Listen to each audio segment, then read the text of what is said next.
Good morning, good afternoon, good evening. This is RedSunGamer, son of a podcast, episode Hands On. Again, we don't have a number because the crew decided, I don't know, where have they gone at, Cheesy? I don't know. They're off doing whatever it is they do. Yeah, so they've abandoned us again. So we've roped in some of our internet friends who've got their hands on a Wii U, right? Yeah. Yeah. So first up, we have Smiles and Cries. Hello. Hey, how you doing? I'm good. Where are you at? I'm in the U.S. In the U.S. Connecticut. In Connecticut. Cool. And we have Hobby. Hello. Hey, how you doing? I'm good. You good? Where are you then? I am also in the U.S. In which In state? New Jersey. In New Jersey? Oh, sweet. So, okay, so, yeah, so me and Cheesy don't have a Wii U. Still waiting. We're still waiting. We're still 2 weeks away. There's still no demo units in Japan. There are video kiosks. Yeah, there's video kiosks, and that's it. And it's kind of weird because you'd think 2 weeks outside of a launch, you'd expect like this big hoo-ha-ha about like a new system, and there's nothing. It's eerily quiet. It's really strange, and I don't think I've felt this before. Is this is not normal, right? No, this is really, really dead silent. Is this? You think is this Nintendo doing this because they don't think they're also ready? I think they're probably just saving marketing money on market that they don't have enough supply for. It's my guess. Yeah, I have no idea, but it's eerie quiet, and I'm a little bit concerned. So, we've got two of our friends who are going to tell us about their experience of picking up the machine, their first hours with the OS, and how they feel about the OS, and a ton of games. Because Smiles and Cries went out and bought like 11 games. Right? You bought 11 games, right? I have to fill my fridge. Yo, You do that many? yeah, he bought 11 games. What a crazy the man. expiration date doesn't pass on them. No, Fridge? No. there's no expiration date. Well, you'd hope not, right? Right. Smiles and Cries, he bought 11 games, as I just said. He bought 3 disc-based games. Right. And the rest of them are downloads. Smiles and Cries, do you want to list what you bought for the Sure. folks listening? Well, let me see. For the disc, I got the deluxe set. Uh-huh. So I got Nintendo Land with that. Right. Then I always wanted to play Mass Effect. So I got Mass Effect 3 Special Edition. Right. And I got Call of Duty Black Ops 2. Okay. Hobby, you also got Black Ops, right? 2. Yes, I did. You did. Okay, cool. So you can go. We can go back and forth on that one. Okay, downloads. Smiles and Cries. Right, downloads. I got let me see. I got Trying 2. Trying to. Okay. Yeah, and Nano Assault Neo. Okay, I am not familiar with that title, but okay. Yeah, it's like a little space shooter. It's very good. Okay. You've got new I got Super Mario Brothers. Ninja Gaiden 3. Oh, you did? Okay, that's Yeah, Japanese. that's download. So Assassin's Creed 3 took a long time to download. Smiles and Cries is ready to dump the tea in the river, right? Yay! I wasn't even going to bring that up, man, and you bring it back. Oh man.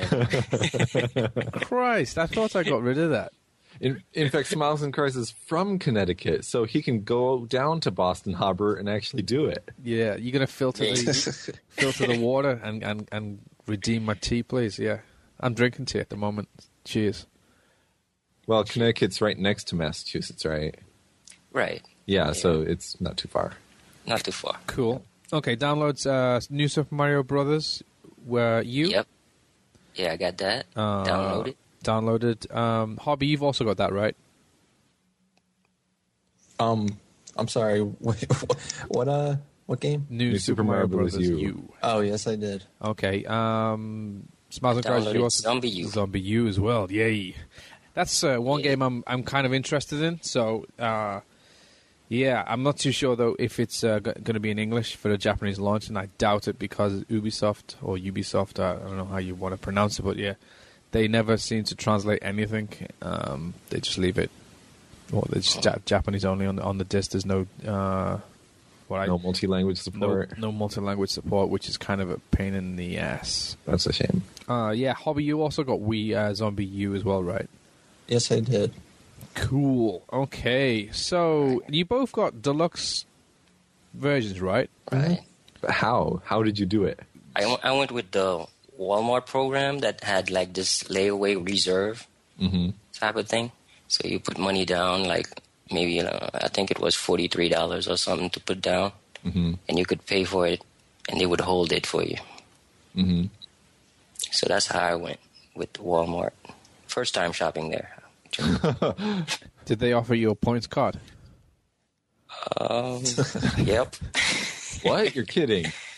They gave you the deposit that you put back on. They gave it back to you in a card. Experience, what did you do? Were you there at like midnight, like banging in the doors, like give me my Wii U, it's 12 o'clock, it's midnight, That's the problem. Reggie's selling them in... Nobody was doing that. Really? Nobody was doing midnight lunches.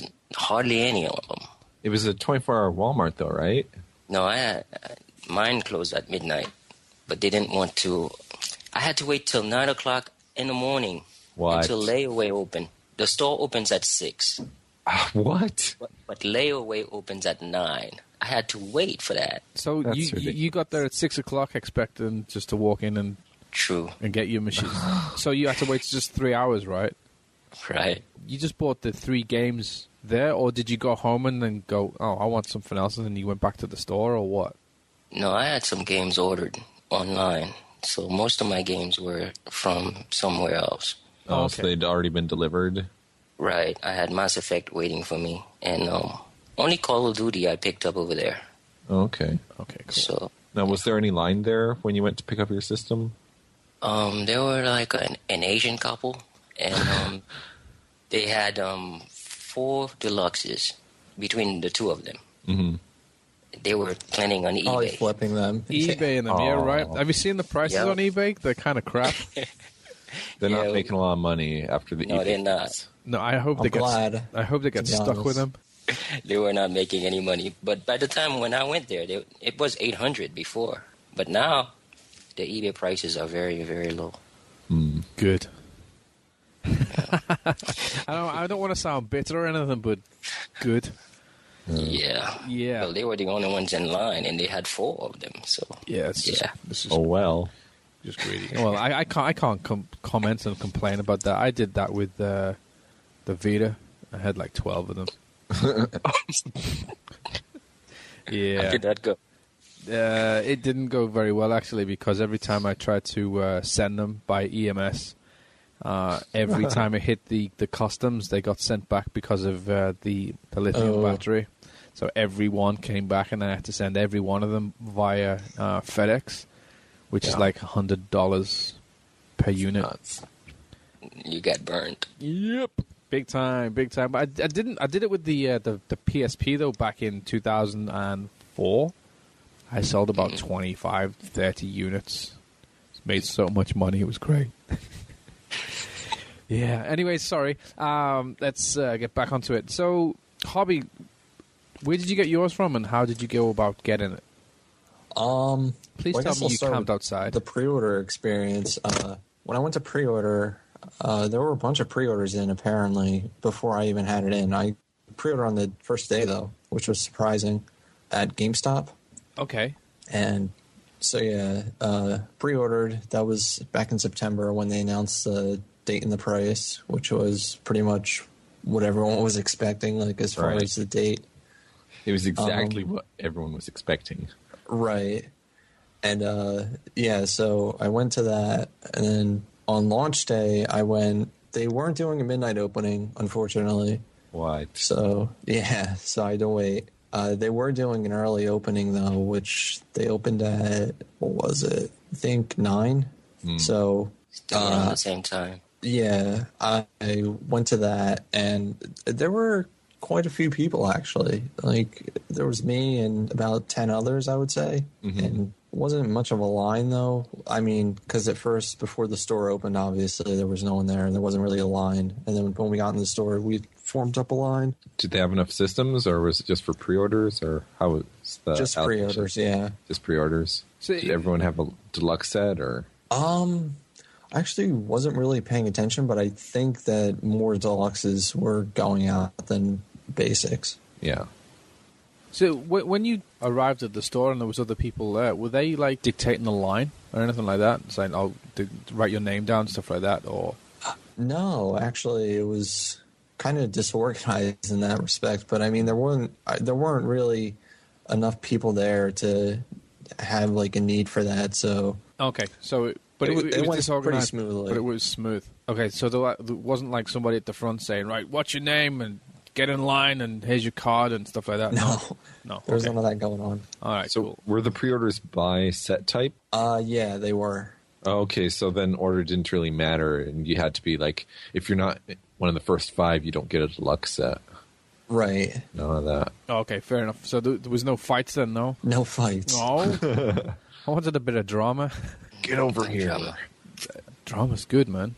Drama's good. Okay, On TV, maybe. you walked into the store. What did you pick up in store? I did not get anything in store actually because I had all my games pre-ordered from Newegg. So, which meant I had to wait until they didn't come until Tuesday. So, Oh, What? Wow. So yeah, that was terrible. You I had to only play Nintendo Land. Nintendo Land. Wow. Bird. Nintendo Land for 2 days. Did you manage to survive?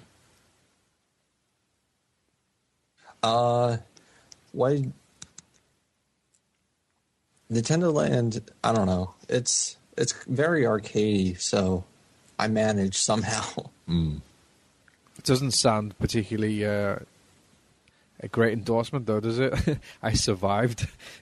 I survived. Wow, I survived. Excellent. Did you have enough people to play with, or were you just by yourself? No, it was just me. That's probably why. I didn't right? get any multiplayer in. I should have tried though, because I wanted to try out the multiplayer games, but yeah, I didn't. I should have. So okay, so you got the machine, and so you just picked it up and went straight home. And what? So your experience of the single player then is with just Mario? Sorry, not Mario Land, Nintendo Land, right? That's right. So, your experience with that, was that just like, were you like, how was your reaction to the machine and the software with just that title? Well, I like the machine a lot. I like a lot of the OS features, but with just Nintendo Land, it was kind of lacking, I would say. So you kind of underwhelmed by the whole thing? No, not really, because it's still got that like shiny new console kind of feeling to it. Right. No, I understand what you're saying. I was just wondering that because you'd only had one game and it's not really a single player experience because it seems to be aimed around. Right. It seems to be aimed around like a lot of people, like couch co-op or whatever, and it's just yourself. So maybe I thought that maybe you would have been like, you weren't feeling it, you weren't digging it. No, I mean, I had enough fun with it. I haven't really gone back to it though since I've gotten my games. You haven't gone back to what? So, you mean Nintendo Land? It wasn't. Yeah, it wasn't bad when I only had that though. Not too bad. I mean, it was still painful, but Okay, cool. the money So- saved was worth it. The money say, yeah, damn, money say. I wish I could save money. Okay, so basically, you've both picked up your machines with no hassles whatsoever, other than waiting 3 hours at Best Buy. Best Buy. No, Walmart. Smiles and Cry with Best Buy, right? Walmart, Best Walmart, Buy, they're all Walmart. it's all the GameStop. same thing. Whatever. So Allocations are entirely different. The promotions are different. Store opening times are different. Oh, don't get technical. No, but my store, they already sold 4 deluxes at that morning. Mm-hmm. The ones that weren't pre-ordered.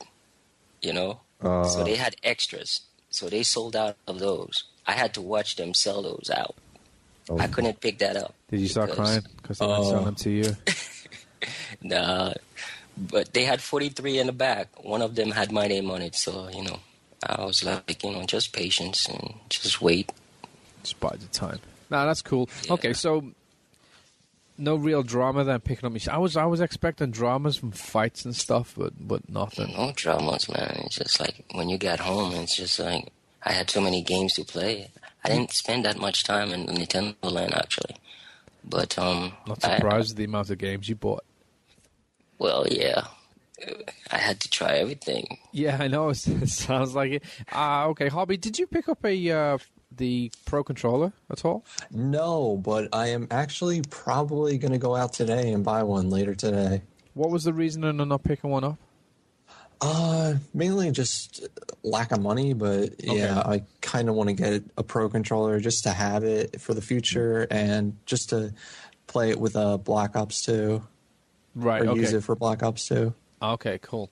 Okay, so you've both got the machine. You get home. How is setting this thing up? Is it nice and simple? Did you are you plugging your HDMI into a receiver that doesn't talk to the Wii U, or what's going on? Well, my setup process actually was not smooth. It took me about an hour to get it set up, but that was more because I was trying to hook up to my monitor, and which doesn't have an HDMI input. Okay, unfortunately.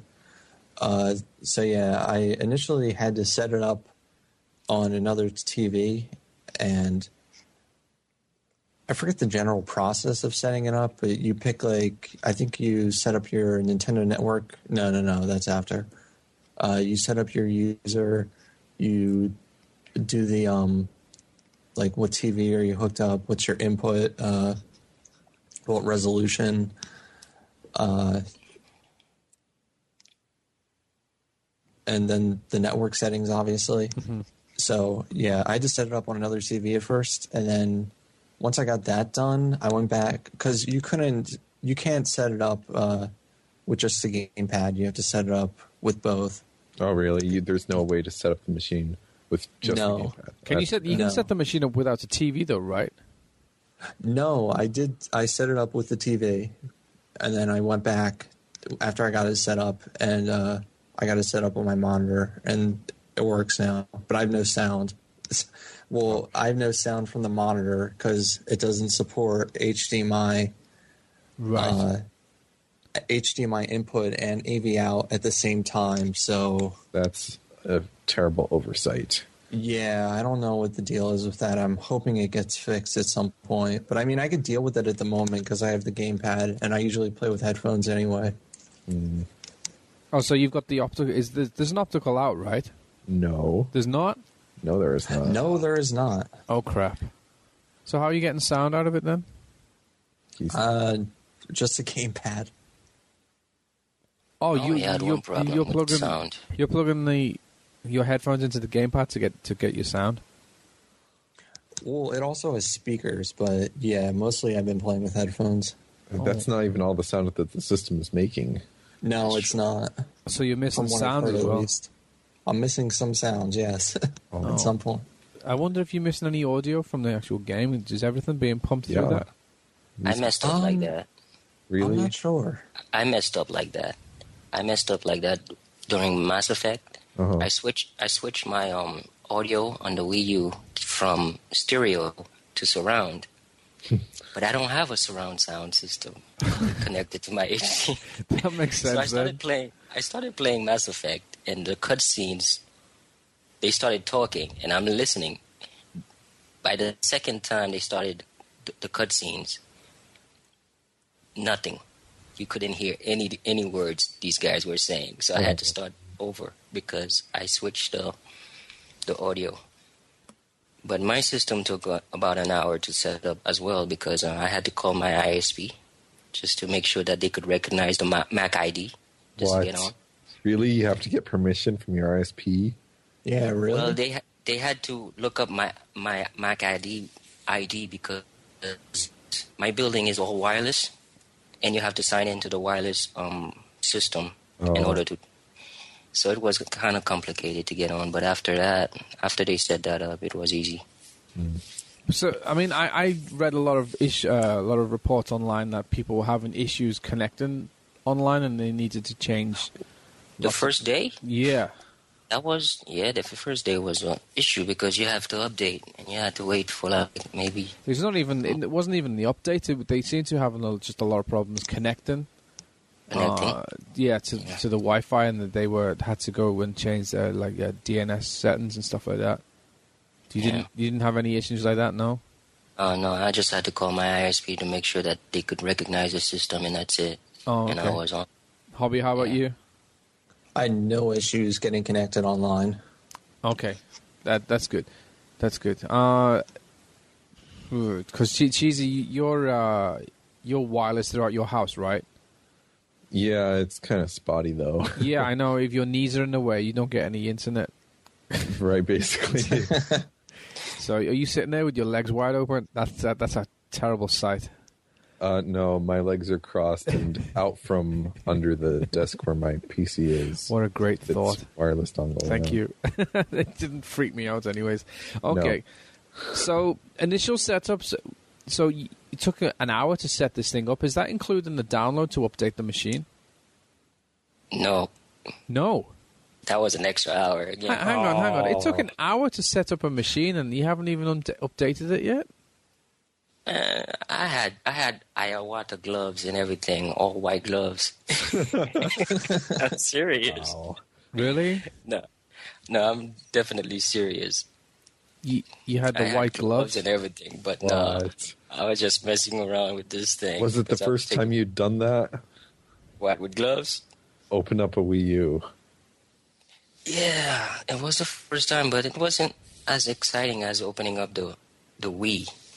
I thought this inside would be the same kind of blue box. No, it's just corrugated cardboard, right? Right. But the Wii had this nice little blue box inside. Yeah. I was like, oh, maybe they're going to do this fancy thing. No, they didn't. They had this just cheap thing going on in here. So, no, but it was exciting for me because I purchased all these games because I saved for it. Mm-hmm. This is like my first Nintendo HD system. I was excited to get it, you know? It's everyone's first Nintendo HD system. True. So, yeah, but another rush about that was everybody was rushing to secure their usernames. Right, because using it, this is it's kind of pissed me off. Yeah, so everybody was trying to secure usernames and everything. So, no, I definitely did not get what I wanted. So it's like, yeah, you can't look for smiles and cries easy. So it's smiles and underscore, you know, so you have to use underscore and all that other stuff. So I'm like, nah, that's not working for me. Mm-hmm. So, but with the name that you got, you didn't have any problem registering that though, right? No, the first user I signed up for was usually just the regular name, and that was easy. Okay, so what is your tag? My tag, my normal tag, my regular tag is Nazir, so it's Nazaire. Okay, so that's simple. Is that what it is on your Wii U? Yeah. Okay, so if anyone wants to play games with you, that's how they get in touch with you, yeah? Right. Right. Okay, Hobby, how about yourself? I picked Hobby, but that's too short. Yeah, it's too short. What? So I had to use 2 Ys instead of 1 Y. What? As it should be. Well, hang on. Yeah. You have to have 6 at least. Yeah, really? It's a minimum of 6. And the maximum of what? Maximum 16. Yeah. Really? Okay. Uh-huh. Yeah. Yep. Okay. So, and I was obviously reading that each username is tied to the machine, right? You can't say, for instance, I just in case somebody decided to take my name, I couldn't get you to register my name, and then when I get it, I could sign in A lot of people from NeoGAF attempted this, and I've been reading posts about it, and they found out late that no, you can't. You can't switch one username from one machine and migrate it to another. It's stuck. Yeah. It's locked. That's messed up. I don't know what Nintendo were thinking. Why would they do something like this? They're worried about piracy, right? Well, they're doing something. I'm not sure. I don't think they're worried about piracy. I just think they don't know what they're doing. Yeah, they just locked it on the system. That kind of defeats the entire point of having accounts, doesn't it? Yeah, what's the point of having an account if it's locked and you can't take it anywhere? But the thing with the box, aren't account purchases stored on your Nintendo Network ID? They are. This is how it is, though. All the accounts on the box. That yeah. Okay, my bad. Yeah. They all my downloads can be played by any account on my box. So, but if say for instance you decided, or your box broke or whatever, you can't just transfer it across, sign into your new machine with your account, and then just re-download everything. You can't do that, right? Right. Yeah, they said you can't do that yet. But that's just, I don't understand why anyone would do that. Why would they lock that out? Why would they lock that ability out? I don't get it. Does anyone else understand that? Is that just boggles? Is that just Nintendo just not being on the ball because it's like they're kind of the first time with this type of system? I think they're very ambitious with the system, but they're doing the same old Nintendo stuff, pissing people off. Yeah. They are very good at that. Yeah, very good at it. Region locks. Oh, that's worse than region locking. Yeah, that's just... I feel bad for the guys that actually did that, put their ID on a friend system. Yeah, now it's stuck, and they can't get the ID that they wanted by their own hand. By their own hand, they did that. So, interesting.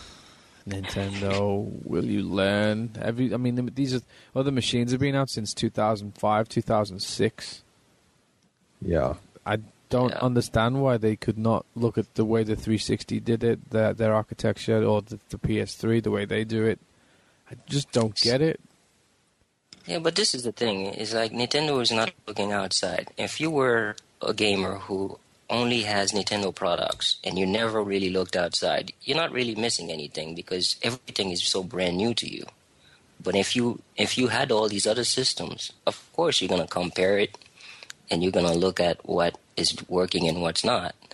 So I think, Nintendo is never really looking outside of this thing, and which is unfortunate because they should be doing better. Yeah, does this type of stuff make developers not want to put developer stuff for the platform because of just simple, stupid things like this? I'm not sure if they're not happy with me because I'm downloading all their games right now. So pretty sure they're happy. Right. Yeah, I just find it really strange that they would go with this archaic type system and not allow any migration. We have that with there are other systems like 3DS migration from one 3DS to the next one. It's still hardware-based licensing. There's no sort of account at all. Right. And moreover, when you do transfer your software from one 3DS to another, they decrement or count down the number of transfers that you can do in the future. So you're limited to 5 transfers ever. Right. And once you've done your 5th transfer on any given piece of software, it's then stuck on that piece of hardware forever. Yeah, that's wrong. Because I say for instance, people who like to collect limited edition versions of machines, right? Sure, yeah. Yeah. What happens to those people? They're screwed. Yeah, that's totally ridiculous. Because if it was say for instance, the Vita was a Nintendo product. I had a black one, then I had a white one, and now I've got a blue one. So does that mean that every time I bought a machine, I could only buy 2 more of their products because I've already been through 3 machines? Well, that's 2 transfers, so you'd have 3 left. Yeah, so exactly. So you know what I mean? Like, so people like myself who like to collect colors. But we are like minorities in this. Yeah, I know, thing, but right? still, right? Or if you have multiple consoles at the same time. Or multiple consoles, yeah. What if you have 2 Wii U consoles in the same house, Right. for different rooms, and you want to share games? You can't do that. Yeah, that's true. Kind of, yeah. Kind of weird. Anyway, so you've set it up. You haven't had a problem setting it up. No problems. Okay, sorry. You had the update, right? So how's the update go? Hobby? It was faster than I expected but I mean, it took about an hour and a half, maybe. That long? Yeah. Well, yeah, but I mean, I expected it to be longer just with the servers being like jammed with people trying to get on, but Yeah. it wasn't too bad. Was this because it? Oh yeah, I was going to say because the Wii U doesn't have an Ether port, right? No, it doesn't. It's Wi-Fi only. So is the Wi-Fi Right. what is it? Is it N? Is it G? Is it B? A? What? All of them are supported. I believe it's N, yeah. So N is pretty quick, right? Yeah. So what was the actual? Does it say like the size of the download file that you're downloading, or does it just say, download and No. update? Okay, so we don't know how big it was. People It's are just guessing a it was little like bar. 5 There are conflicting reports on that. I think conflicting reports. the widest circulated number is 5 gigabytes, but I think that's based on a supposition. Right, because I saw I saw posts, people saying 5 gig, and other people say no, it's like 1.4 or something like that. Yeah. So yeah, it was all over the place. So take that with a pinch of salt, I guess. But yeah, I mean, so you got this update. So did you see like a big difference between what you got out of the box and the update? Well, the update adds a fair bit. It adds pretty much all the networking features. The Nintendo Network ID. It adds the Internet Browser, eShop, and Miiverse. So yeah, there was a pretty big difference between the two. Okay. I was You just don't get much out of the box. It's You can play your games, but you can't get online. That's it. right. Yeah. Well, what happens to people who don't have an internet connection? They're stuck. They're stuck. Does very stuck. this update not come on a disc as well, No. like You have to Nintendo? download it. No, I it think doesn't they- seem like it's like Wii updates. See, this system is very much At the online, moment, at least. connected all the time. Most of the time, because Miiverse is updating to get your Mii into that plaza, just to get those little messages from Miiverse. That's connected. Every time you load it, it loads new Miis walking in. Right. So if you're online, if you're not online, I'm not even sure how that experience is, really. Well, you won't have one. Plain and simple. You're not going to have an experience if there's no online. There's no online functions. But I'm just wondering if the machine functions without that update. Yeah. It functions. You can play Wii U games.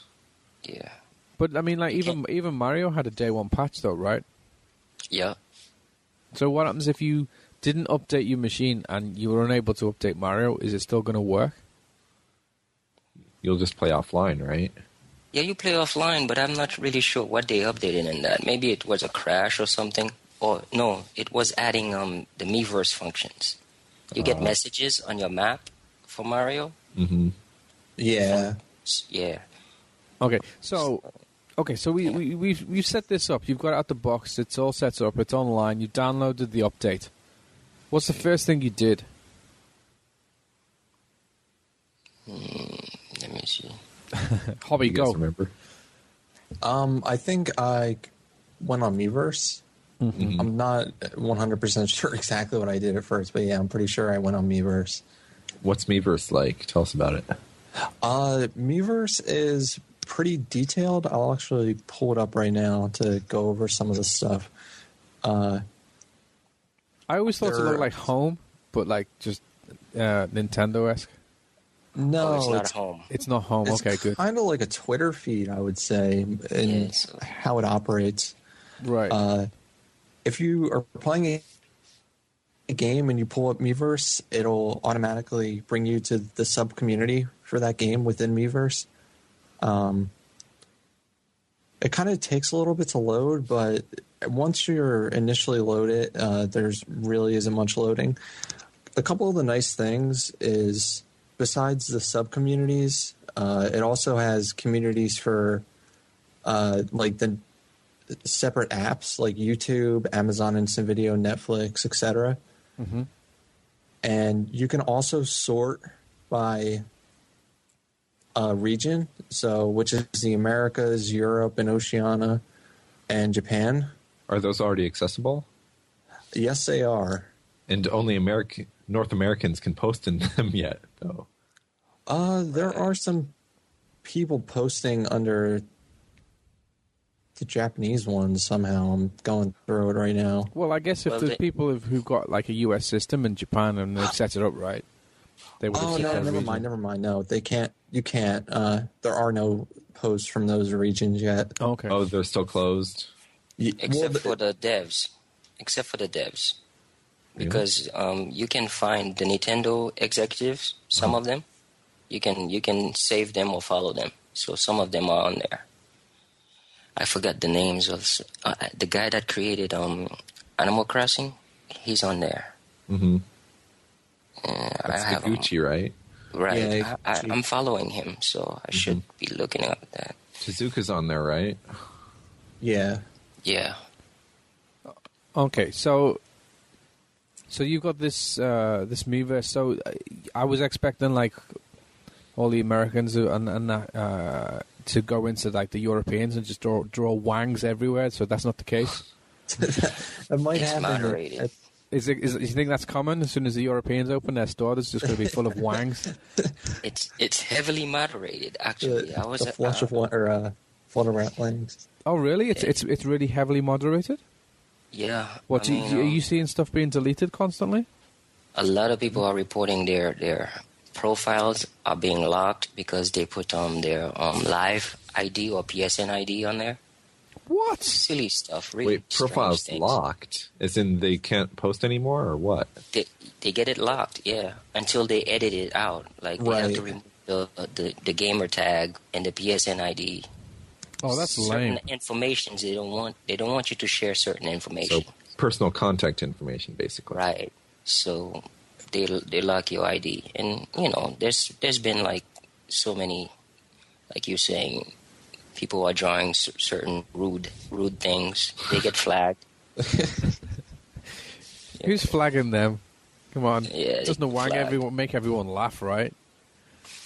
Hey, Mom, I don't look. think they're gonna allow it. You should read the whole intro to Miiverse and how they have be polite. You have to sign this agreement. Oh, right, yeah. There's like a whole list of things that you have to comply with. Follow. Can you rattle some off?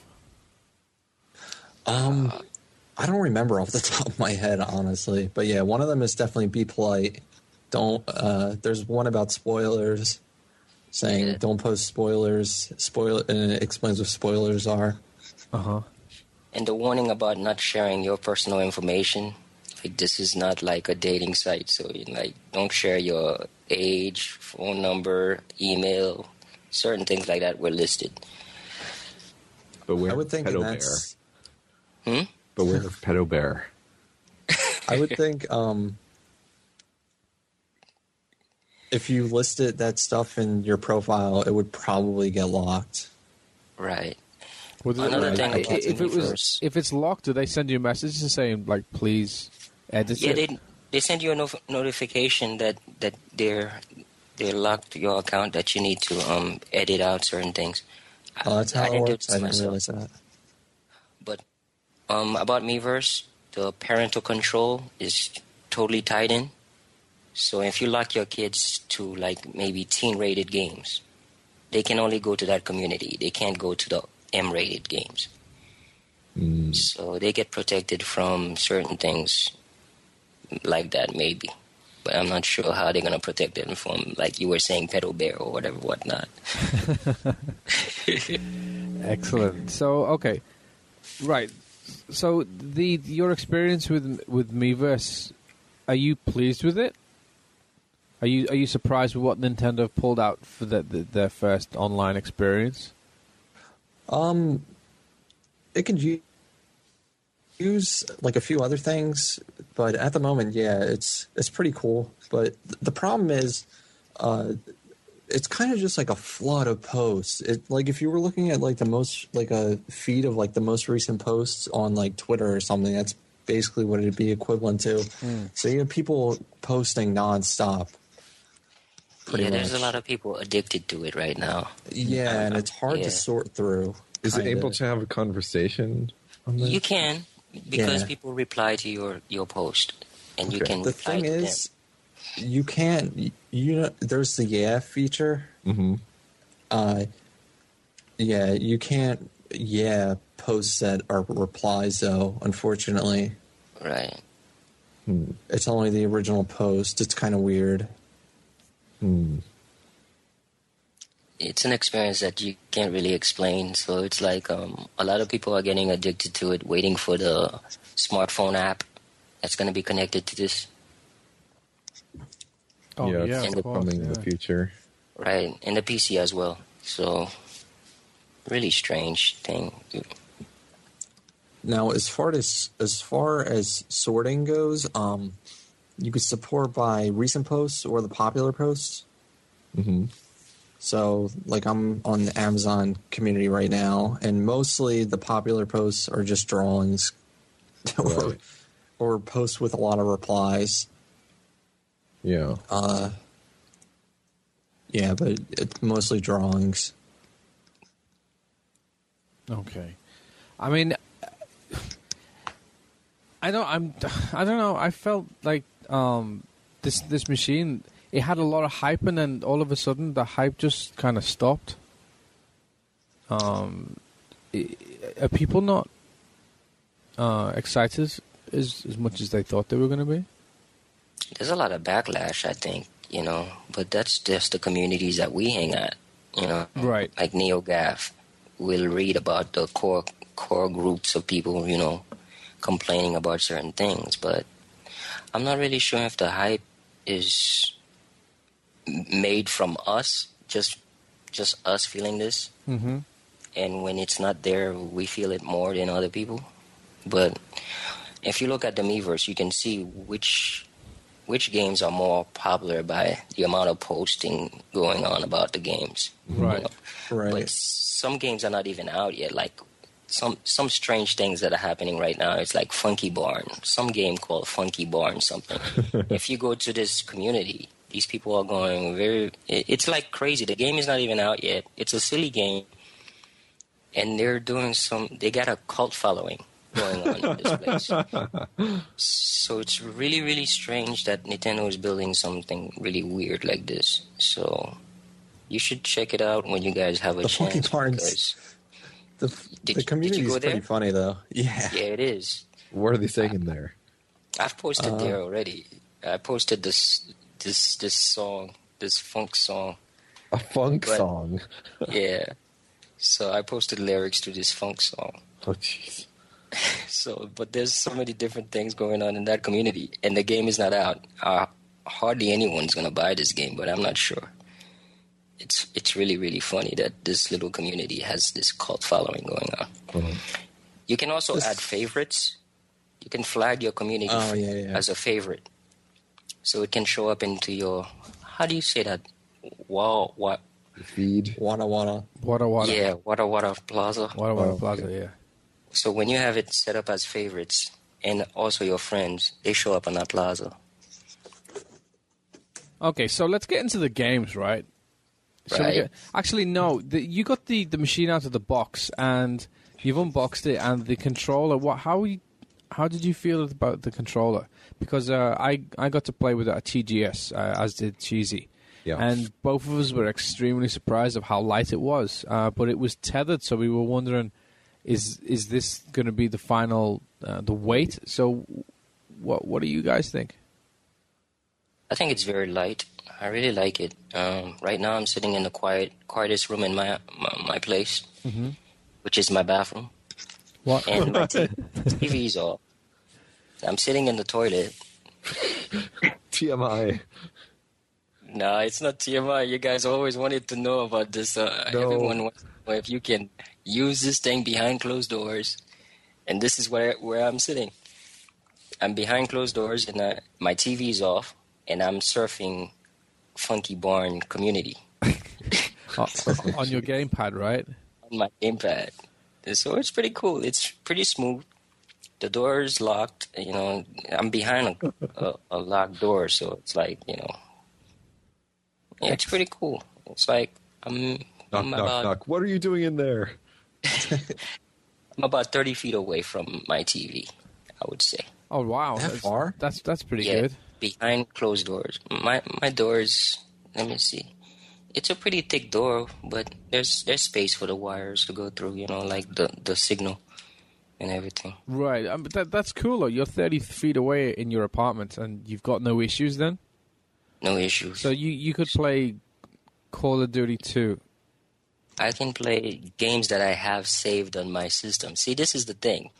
If you save your digital copies, you can play it right now on your pad. But Call of Duty 2, I have to walk to my living room, Oh, yeah. stick the disc in to my Wii U, then come back here and play. Oh. So that's the advantage of having your digital games. Like Right. Mario is right now, I can play it because I don't have to switch no disc, you know? Right, because you got a 2 terabyte hard drive, right? Right. Oh, for crying out loud. Be prepared, eh? You must have been a Boy Scout. Gotta be prepared. Yes, I was. Yeah, no doubt, right? So you got 2 terabytes of storage, and you've got, 9 downloadable titles, right? And you able to play this anywhere in the house. You're playing it on the toilet at the moment. Right. You're recording from the toilet? Well, this is the quiet. Really? Wow. This is the quiet room. Actually. Oh, man. Everyone out there, you get a lot of noise. Cheesy was complaining about the noise last time. Oh, really? Oh, was it your Yeah. squeaky chair? No, it wasn't only the chair. It's like I live in a loft building. Uh-huh. I'm a painter, so there's like 14-foot ceilings. Ah, so, yeah. So it echoes. And Echoes, there's this, right. like, industrial. Well, at industrial. least your bathroom has good acoustics. Maybe it's the tiling. Right. Maybe that is it. So I'm sitting here just I can play any game that I want, but I'm just looking at Funky Barn Community right now. So, being able to just play a game, I mean, this is a whole new thing, right? Being able to play your game wherever you want within the house, right? Is this something that you were excited about before, or is this something that you've just kind of realized, oh, crap, I can do this anytime. I don't even have to switch the TV on. I can just go to bed, play some, pause it, go to sleep, wake up, carry on, you know? What got me excited about it is that I had some issues with my eyes, right? So I have to put on my glasses in order to like sit in front of the TV and play the games. Mm-hmm. And sometimes I still have issues. But if I take off my glasses, I can see close. Anything that I hold close up to my face, I can see without glasses. Okay. So that's another way of me enjoying games that I've been missing out on. Right. So it's helpful that way for me. What do you think, Hobby, about the gamepad? Well, I think my experience mirrors Smiles and Cries a fair bit. Are you in the bathroom as well? No, I'm not in the bathroom. I'm in my room. Oh, you just disappointed me. or unhappy to report. Yeah, the gamepad's light. I think that's what everyone's initial impression is going to be with it. It's very light. It feels very nice. The analog sticks are taking some time to get used to, but the buttons, they feel good. I like the D-pad. It's quite big and not too mushy, but kind of a little bit. You got the triggers, of course. Those feel pretty good. They're digital, though, not analog. And then you have the L and the R buttons, which also feel pretty nice because they're the way they're situated on the gamepad because they're curved. Mm-hmm. So that feels good. Yeah, I'm actually pretty impressed with the screen. The DPI is pretty nice. Right, that's what I thought when I was actually thinking. When I knew it was playable at TGS, I was thinking, yeah, I'm looking forward to going and checking out the screen resolution because I thought it's going to be like a big 3DS, but the screen resolution is much better than the 3DS, right? No, yeah, it's very nice. It's kind of because I play on a 3DS XL when I play my 3DS, and that's pretty pixely. Yeah, it's pretty pixely, right? That's what I was thinking. I was thinking, oh, this is just going to be a big 3DS, the 3DS LL or XL in the States, and I was thinking, I didn't think I really wanted to play games on that kind of screen. Like, it's meant to be a HD system, and I'm going to be playing games on a fairly pixelated screen. But when I actually saw the screen, I was like, wow, it's a pretty good screen. I was pretty impressed. Well, no, I wasn't pretty impressed. I was impressed. I was thinking, this is kind of comparable with the Vita screen. It's not quite as good, but it's up there. So yeah, it's definitely nice. Yeah, it's a nice screen. I was very surprised, and yeah, the whole the pad itself was light, much lighter than I thought it was going to be. The buttons were nicely laid out. The curvature on the back of the back of the machine was good, and yeah, it felt like a good, a solid pad. But I'm really surprised to hear people that when they're actually playing it, they're playing like Call of Duty with like this gamepad with the screen on it, and they're saying that they say it feels great, which I didn't think would happen, or I didn't think I was going to hear people say that, but they said that people are saying it's true. So is that how you guys feel? Well, this is my first Call of Duty experience, really, because this is not my type of game. I like RPGs and all that. Right. But, yeah, I tried it with that, and I liked it. But I also have the Pro Controller for Call of Duty and Assassin's Creed, so... Yeah, and the difference in Ninja Gaiden 3, and so... Uh-huh. So the difference is there. You can feel the difference between the two. You can feel the difference, but I mean, so you prefer to play with the Pro Controller? If it's a very extensive game, I would I would prefer Pro Controller. But if you're just like relaxing, it's a relaxing type of RPG type of game or something different. That's not too intense. I think this is perfect. This is nice and light, and you just can spend your time with it. Right. Okay. So, yeah. Okay. So, right. Let's talk about the games that you both have. Let's go with Nintendo Land because you've both been doing single player experiences, right? Right. Yeah. You both got no friends. No, nobody around here. So I mean, when I think about the Wii, I was thinking that when the Wii came out, it had Wii Sports, right? And this was a game that anybody could play because you put a controller in someone's hand and say, pretend it's a tennis racket, and people understood that, right? Right. But now they've got a gamepad full of buttons and the screen, so it's a lot more complicated than swinging something that's meant to be a tennis racket. It's gone to the other extreme of complexity. Yeah, so is Nintendo Land, is that going to be the same type of success with that kind of audience? I think this is like a training wheel to get to the core audience. Like to transition that waggle Wiimote controlling casual player to maybe a medium player stepping up to a hardcore player, because this is definitely a step up in complexity, So some of the games are very, very simple flicks of, your fingers across the screen or whatever, you can do with it.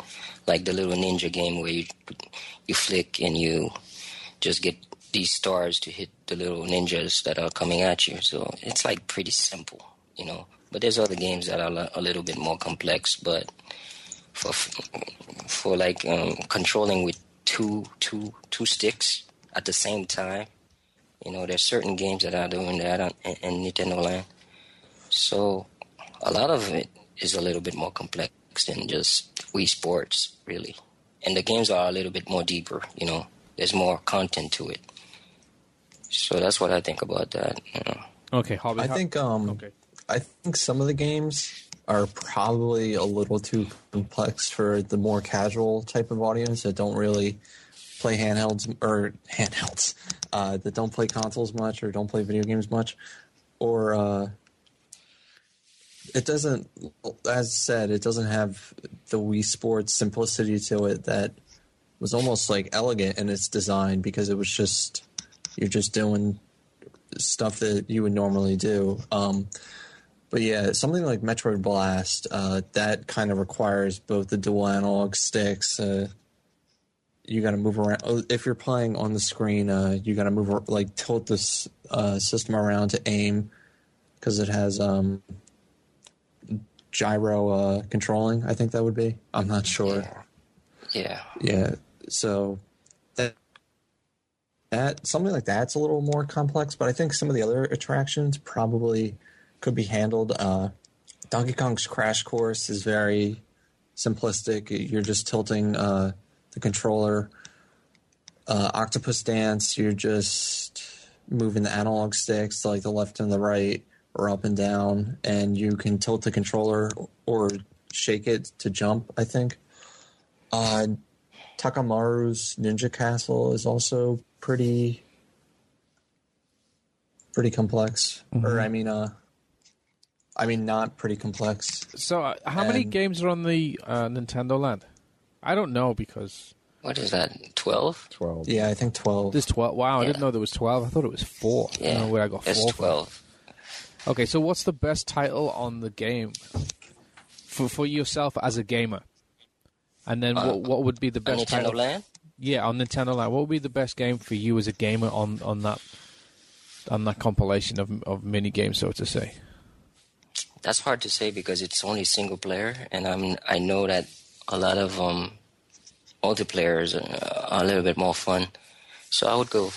For me, I would go with just I don't know. I would go with the Zelda game for me. Just shooting, just walking around, and just.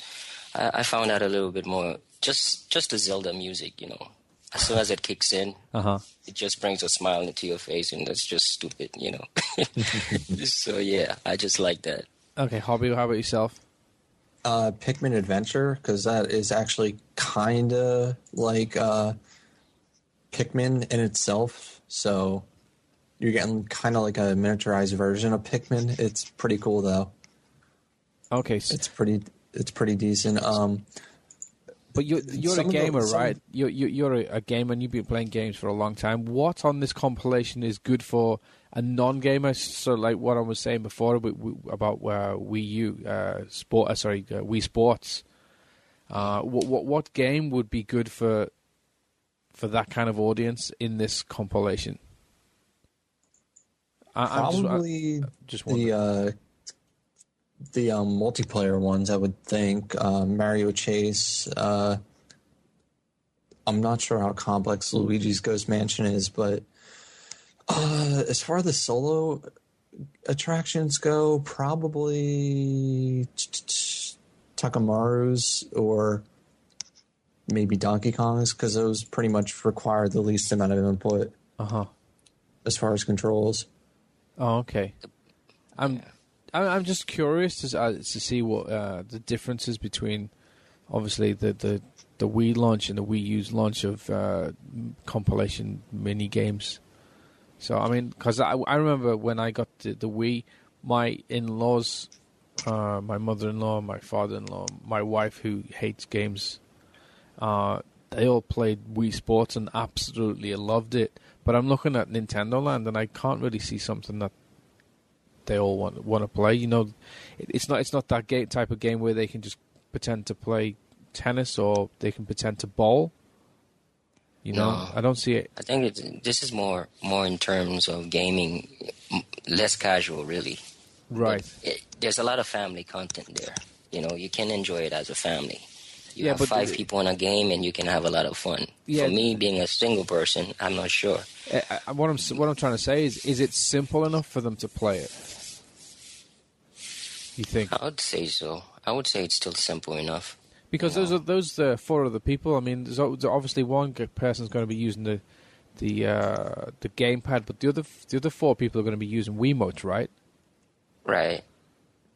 So yeah, I still think they still can have an easy time at it. It's not that complex. I think there's a lot of fun to be had. It's still one of the most popular games out there on the Miiverse thing. So okay.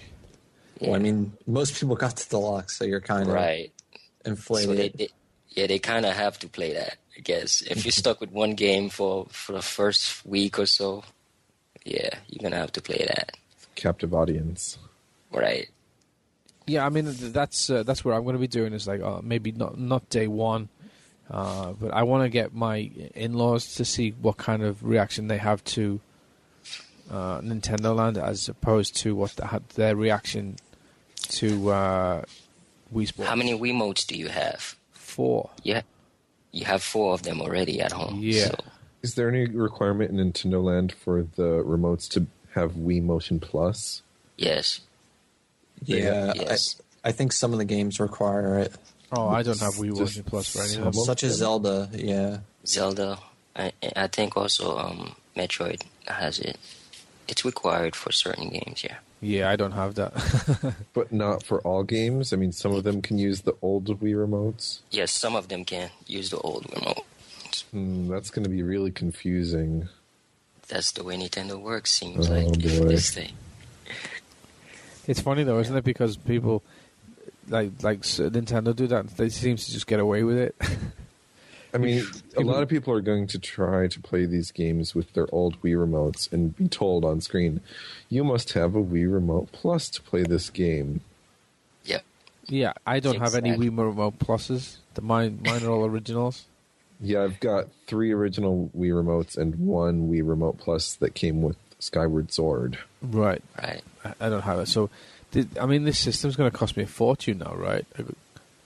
In Japan, yes. Yes. Not good. Okay, so let's move on from Nintendo Land. Let's go to something else that both of you have been playing is Mario Brothers U. Or New Super Mario Brothers U. Is this another cut and paste, guys? Be honest. For me, yeah, I don't know.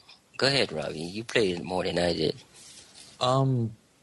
I've enjoyed all the new Super Mario Brothers games. I have them all. I never felt any of them were really cut and pasty, but this one, it seems more like there was more time and effort put into it than there was for New Super Mario Brothers 2.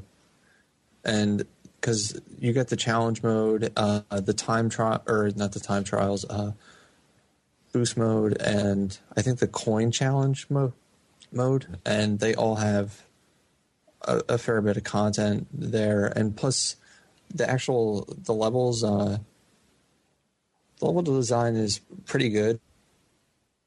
I'm not sure if I would say it's actually up to par with New Super Mario Brothers 2, but it's just my opinion. What do you mean up to par? You mean what gameplay wise? No, just the level Just design. level Because design. I mean, like the physics and such, it's all pretty much the same throughout all the games, I would say.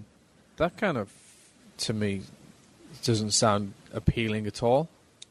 So I didn't like Mario Brothers 2, New Super Mario Brothers 2 on the 3DS, because I felt it was just more of the same. Really? Well, I'm not a Yeah. big fan of the 2D Marios anymore. After you got to Mario 64, after you experienced that, I didn't really want to go back to that, you know. Mm-hmm. But all the new Super Mario Brothers, it's like those games for me are rated really low for Mario games for me. Mm. But a lot of people seem to really enjoy them. What I like about this game is that the map kind of reminds me of Super Mario World. and certain games that I really enjoyed back in the day. So getting into this game is like starting over, playing Mario again. I was really rusty, so I got to admit that at a few levels I had Luigi pop out. I'm sure that didn't happen to Robbie, but Luigi comes out and plays the whole level for you, and you watch him finish it. So Nintendo was like, did it happen to you? Like you died 6 times or something? Yeah, I've had that happen more often than I would like. Because usually the game going for star coins. Right. The game gets a little difficult if you apply certain, like trying to go for certain things that you're not supposed to try to go for. Right. And it forces you to, reach those coins anyway. To reach those coins, you're going to die. Yeah, I think it's easier to it's a fair bit easier actually to just go through the courses as is. But if you're going for the star coins, right, it can get pretty tricky. Right. So Luigi comes out and plays the whole thing for you, which is really weird. So basically, he shows. I haven't actually used the super guide, but I have had it pop up, like the little indicator. Right. I just wanted to see what it was because I knew I was going to talk about this, and it's just like, I just watched Luigi finish the whole thing, and I'm like, no, they're not going to allow him to finish the whole thing for you, but they did. Oh. They allow him to finish it, and you see that you can progress to the next stage. But you have to come back to that stage in order to unlock certain levels at the end. So you definitely need to come back and collect those things yourself, because Luigi won't collect those star coins for you. He won't do that. So now one of the things is you're branching paths on the map, so you can switch up how you're playing, which is nice. You're not bound by one way to go the whole way through. And there are also secret levels, obviously, that you can find on the map, and that'll also sometimes lead to shortcuts that can bring you to a later state or area on the world map that you wouldn't normally have access to until after clearing some other levels, or another area rather. Right. And the messages from Miiverse, like if you have some friends playing the same game, they start showing up on your map. Do you have friends connected to that? Yeah. Well, actually, it also shows people that you're following as well. Right. And I've been following more people that I'm friends with. Okay. So, do you have a limit to how many friends you have? 100. Yeah, 100. That's it. And you can have 1,000 followers, I think, or you can follow 1,000 people. Yeah, I think the number of your followers is unbounded. Yeah. Yeah. Oh, okay. That's 1,000 though. Yeah. Oh well. I'm not going to argue with that. Okay, so each game is tied into the Mii universe, right? Or Miiverse. Only 2 games are hard-coded. Right. Only 2 games are hard-coded. What 2 games? Nintendo's games, right? The 2 Nintendo games, Mario Land, Nintendo Land, and Super Mario. Yeah, New Super Mario Brothers U. Those games are coded for Miiverse. The other games have channels. Oh, okay. So, how was Mario in HD? Because that's what makes me want to buy it more than anything else, is just to see Nintendo and Mario in HD. How is it? I thought it was really nice to see, but I don't really think that they're pushing it as much because this was a launch game. So I don't really think they put so much effort. Like you see this one gorgeous stage where it's like this Van Gogh painting, Starry Night. It's really nice, but most of the other stages look like the regular other Super Mario games. So I want to wait for the 3D to see what exactly they do with the HD. But HD on a Nintendo platform for the first time, it looks really, really nice, but it's not the title I'm waiting for, Right, okay. Okay, so What else have you guys been playing that you both have? Call of Duty. I know it's not Japanese, but yeah.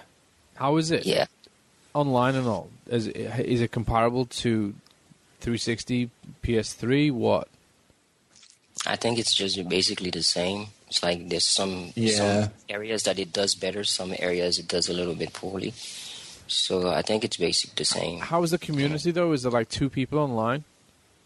No, there's more than that. But like last night, last night I think I saw over 1,000 online. Right, people were complaining.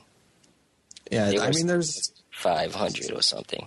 Some of the game modes are they're desolate at the moment, but yeah, if you want to play like Team Deathmatch or whatever, you can have no problems finding games for that. Since I'm a new player at this game, and I know it's multiplayer, you have to get used to it.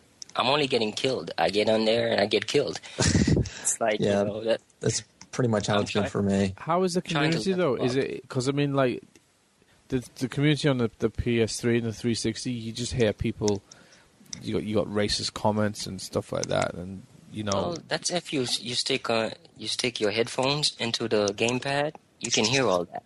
So is it what I'm saying? Is it the same type of community? Is it the same crap you hear on the 360 and PS3? I haven't really experienced that because I haven't really used my headphones on it. Actually, okay. I just went in and I just wondered if the Nintendo crowd is slightly different because, they're not used to being online or whatever.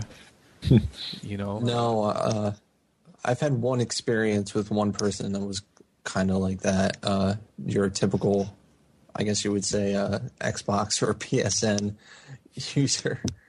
That was kind of pretty rude, but yeah, they're not using Nintendo other than that. service. Yeah, but other than that, But I've had no experiences. Does the gamepad use the mic for the online? No, it doesn't. What? Which is an odd decision. I don't know why it works like that. So how? They said if you stick your headphones in. Did you stick your headphones in? Yeah, I still couldn't get it to work. You couldn't get it? Nope. That's strange. But I didn't try that. So I'm not really sure. How do you talk? There's headphones. How do you talk online then? I think you're limited just to headsets. So what? You got to plug a USB headset into the Wii U? I don't think it actually even takes USB headsets. I'm not quite sure. So where does the headset go? Does it plug into the audio jack into the? Yeah, I would assume the headphone, or I'm not sure if it even supports. It supports. Bluetooth, it supports that. It supports some kind of headset. I just don't have that. Right. I'm just wondering. I see it in the manual. If you click the Call of Duty manual, you'll see the headset support. Oh, okay. But I didn't have one to test it. Oh, okay. I'm just wondering of like the online community and that. But it's kind of a stupid decision not to use the pad's mic, is it not? Right. I don't get that. You should be able to use it, but it's not. It's not set up that way. Wow, weird. Do you think that's got something to do with the obviously the pad talking to the machine itself, and it's using too much bandwidth? What is that, a bandwidth issue? No, it can't be, can it? That's a good question. It's a good question. Yeah, I'm not sure. The mic is there. I would think maybe there's a technical hurdle involved. Yeah, but I'm not sure. But there's a mic there, so there has to have some use for it later, for some kind of game. Right. Well, the mic and the pad is for like the Wii Chat, right? Right. Yeah. I forgot about that because I didn't really experience this yet. I didn't really call anyone on this thing yet. Yeah, I haven't done that either. Yeah. Yeah. Okay. Fair enough. How many people do you know with Wii U's? I know one of my friends also bought it at launch, and that's pretty much it. Oh, wow. There's a few neighbors here that have it. One of them stopped me from the elevator when I carried my box in and was telling me about this. Is this like the Apple TV? He's asking and all this stuff. Like, kinda. I don't know. It's not really Apple TV, but maybe. So the next day I saw him and he had one. So I'm like, really strange. They just went out and purchased this thing. Uneducated? So, uneducated, really. Dang. He So just yeah. wanted shiny stuff again. Yeah, shiny stuff, I guess. Shiny tech, right? Right. I guess we're doing something right. Okay, so, right, Japanese stuff. What have you been playing? Ninja Gaiden 3, it's Japanese, right? Is it? I don't know. I mean, how is it? Yeah. I this is like, I haven't played Ninja Gaiden for a long time since the NES really hard games back in the day. So I never really played the 3D one because they were all in these other platforms and never really seen them. But I really, really enjoyed this one. You know, I started playing it. I'm playing it with the Pro controller. Okay, right. I found that I was playing in the normal for a while, and I was just getting kicked left and right, and I was dying. Then I had to figure out, do I go to hard or hero? Hero is the easy mode, I figured out. I didn't make it too far playing it in normal, so I played it in hero for a little while to try to get to some of the stages where they have some special guests. So yeah, it's different, and it's bloody for a Nintendo published game. Oh yeah, that's there right. was Nintendo published, that's right. Cutting off limbs and very bloody. Decapitations and stuff, right? Decapitations, yep. Taking off heads and all this thing. And also the F word every left and right. Every 5 seconds somebody's yelling the F word. Well, they start off in London, right? Right. Yeah, I was going to say, because it's all F this, F that in London, which is quite amusing, but yeah, I think, it gets a bit much. But it's Nintendo published, so I was like, it's kind of strange experience all around. Well, I guess it just shows you that Nintendo themselves are trying to get into different markets, trying to penetrate a new market. So, I mean, does the game not do anything with the gamepad at all? Like, can you throw like ninja stars and stuff from the D-pad or something like the screen? I don't know, something stupid like that. There's a lot of mapping features, like the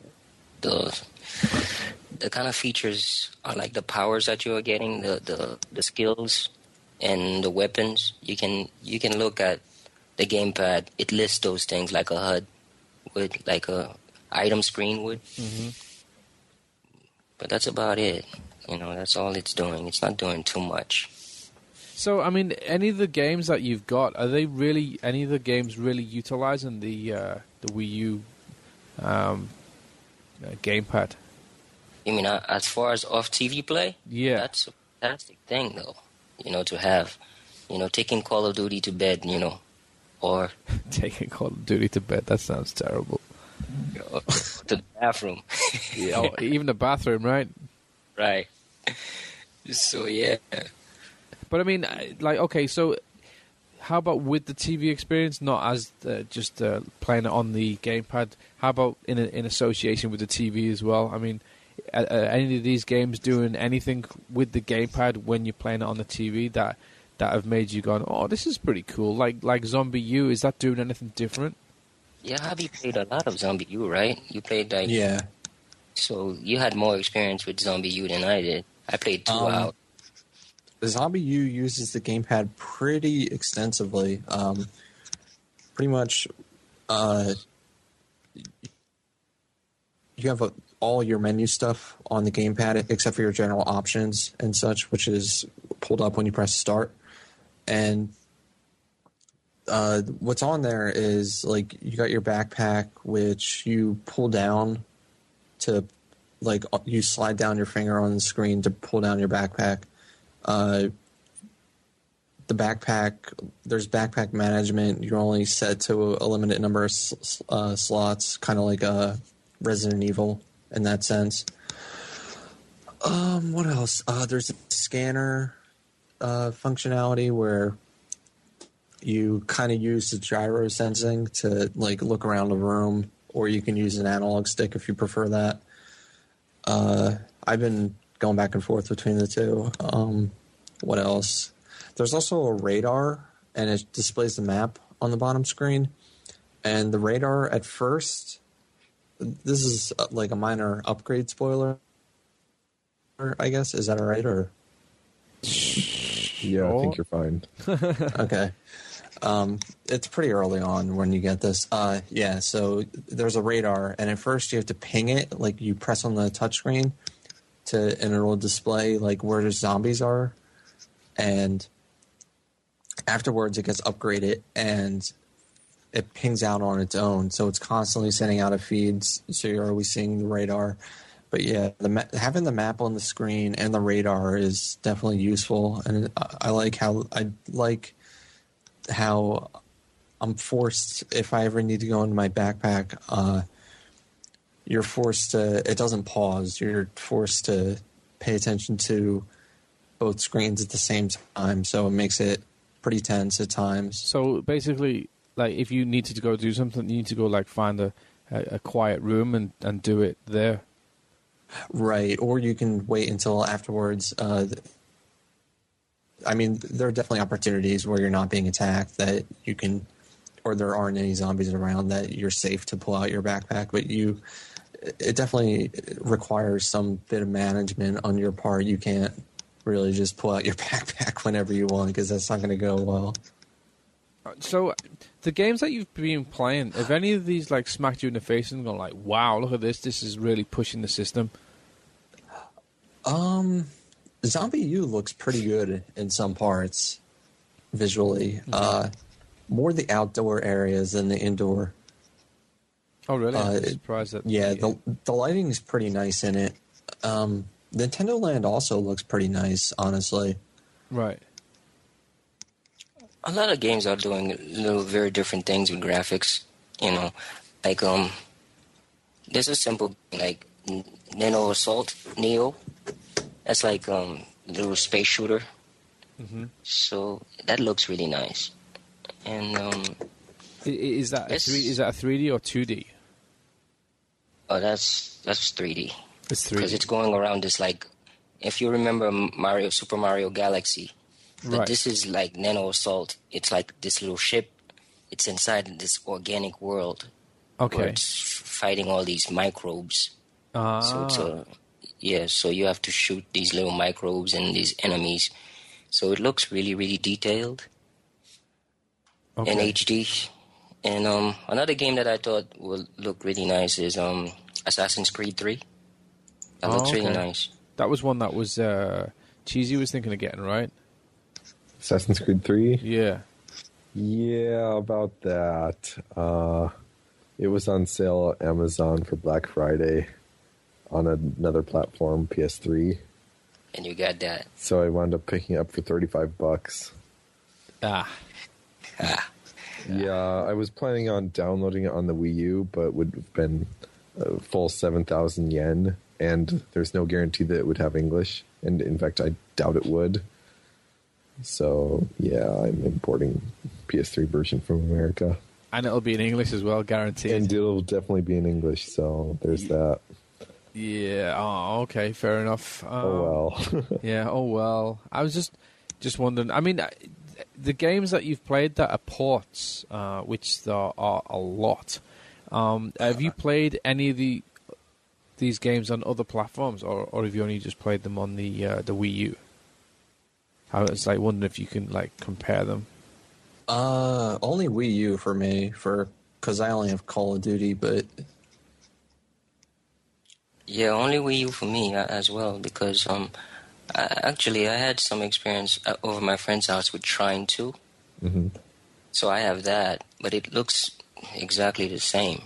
So I would say like they're pretty much on par, really. When we heard on par, I guess they're not putting any kind of effort to make this games like extra special or anything. So it's pretty much the same. Oh, okay. So, I mean, listening to you guys, are you hyped for this machine? Are you looking forward to what Nintendo are going to bring in the future? Yeah, There's a lot I'm looking forward to. There's a lot. I think there's a lot to improve with the system, but at the moment, I think it has a pretty solid lineup for the beginning of next year, and so I'm looking forward to that, especially Monster Hunter. Yeah, that's going to be pretty big. I mean, especially it's coming to state. It will go into stateside anyway.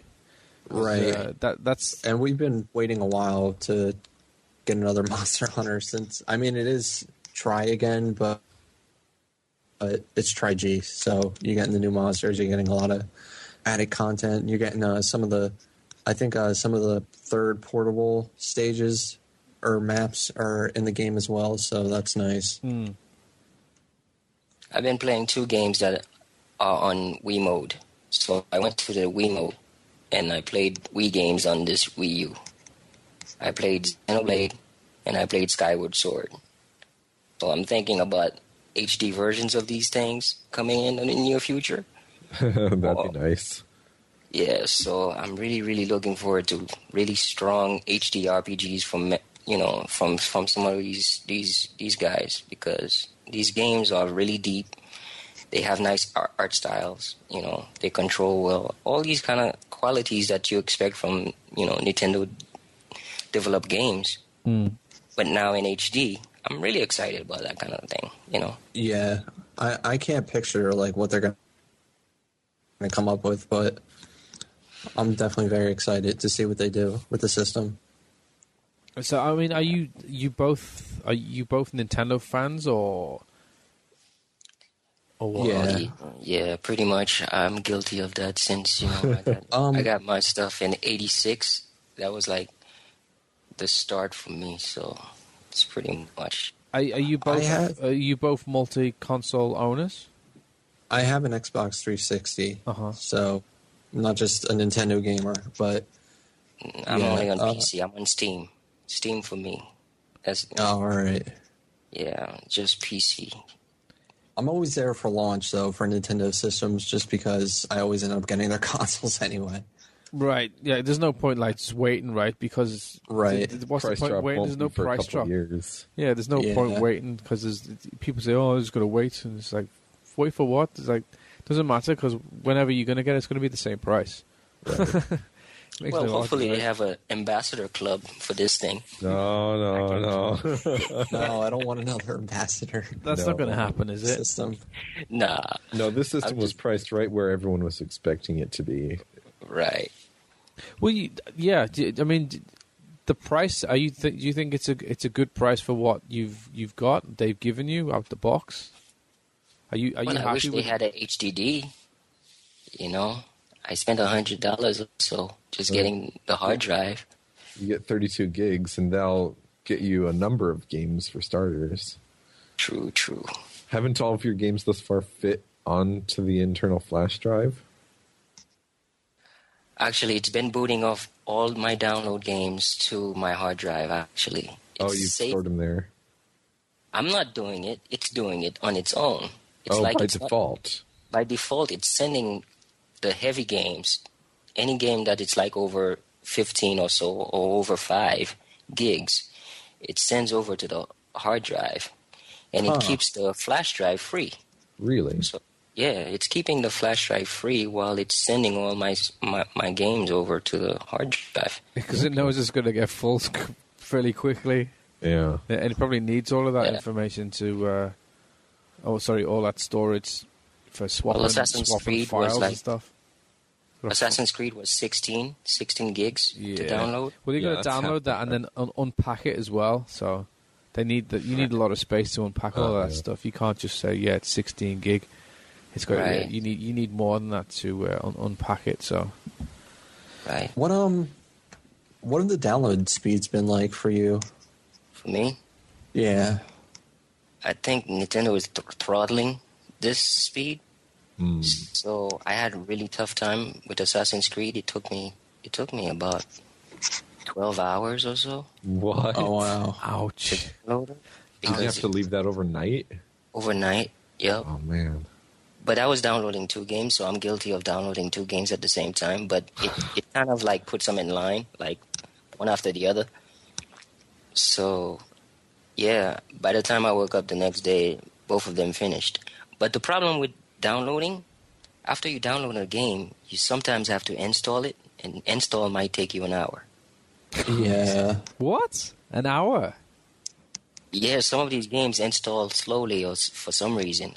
And some updates, you have to remember about the updates too. But some of the updates, though, I heard that some of the updates you can actually play the game and the game will update in the background, but it won't take effect until you restart the game. Right, I messed up because I updated like foreground, so I didn't do the trick for the background updating. So I don't even know how you do that. So it doesn't tell you that you can do it? Yeah, you have to discover it like in the options to do that, but I didn't do that. It should tell you that automatically, right? Right. That's kind of an oversight. It's a fun system to discover what kind of little tricks you can do with it. You know. Right. So what is the most like you've got out the box and you've gone like, oh crap, I didn't know about that. What's the biggest surprise it's given you so far? Like within the OS. Within the OS. Yeah.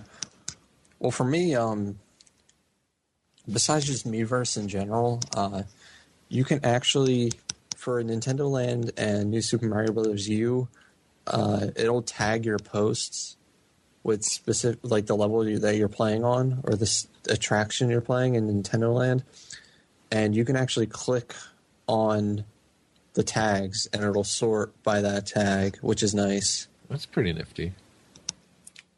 Well, I'm gonna say this is OS because this is even like one of those apps that you see on the screen. It's basically just a little globe.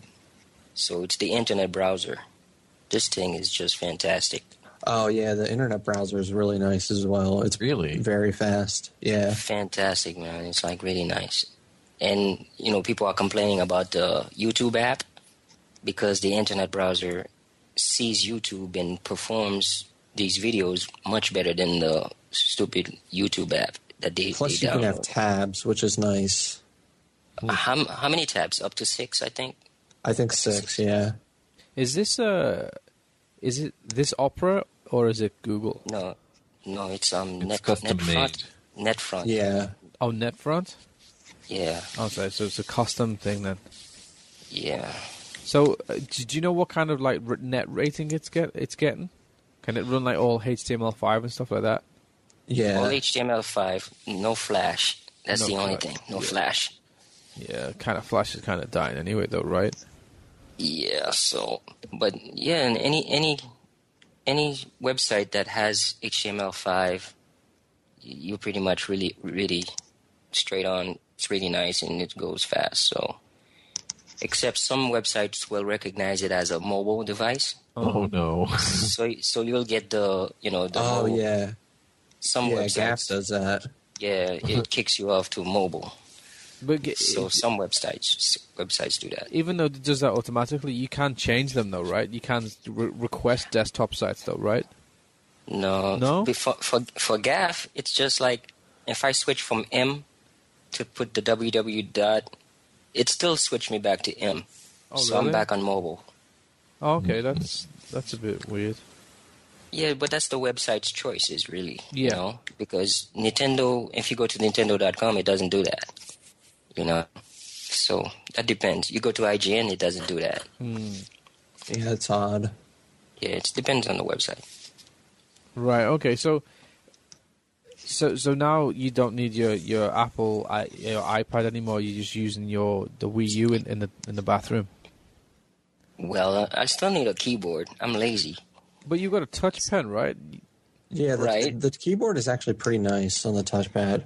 Right. It is nice. It's just I'm pretty slow at this thing because I don't really have smartphones around here. Because it's single touch. I mean, is it frustrating to use at times because it's only single touch? No, I haven't found it to be a problem at all, really. Yeah. Not to me. I think It's not a problem. it's very responsive, the touchscreen. Like, you can just put your, like, fingernail on it, and it'll, like, without even putting much pressure on the screen, and it'll recognize it. Okay, that's good. That's good. How is the speakers in the gamepad itself? Because I noticed that when I had my 3DS, the original 3DS, and the 3DS LL or XL, the speaker volume was terrible. So how's the speaker volume on the gamepad? Mine is off right now, but it's because that I'm talking. Yeah. And I didn't want to turn it on, but the speakers is really nice. Okay. Yeah, it's better than the 3DS XL and the 3DS's speaker, I would say. Uh-huh. By far. Well, that's good. That's good to know. Yeah. Yeah, okay. Yeah. Cheesy, got any questions? Because when this came out, I saw that, like, I felt that you kind of felt let down by this.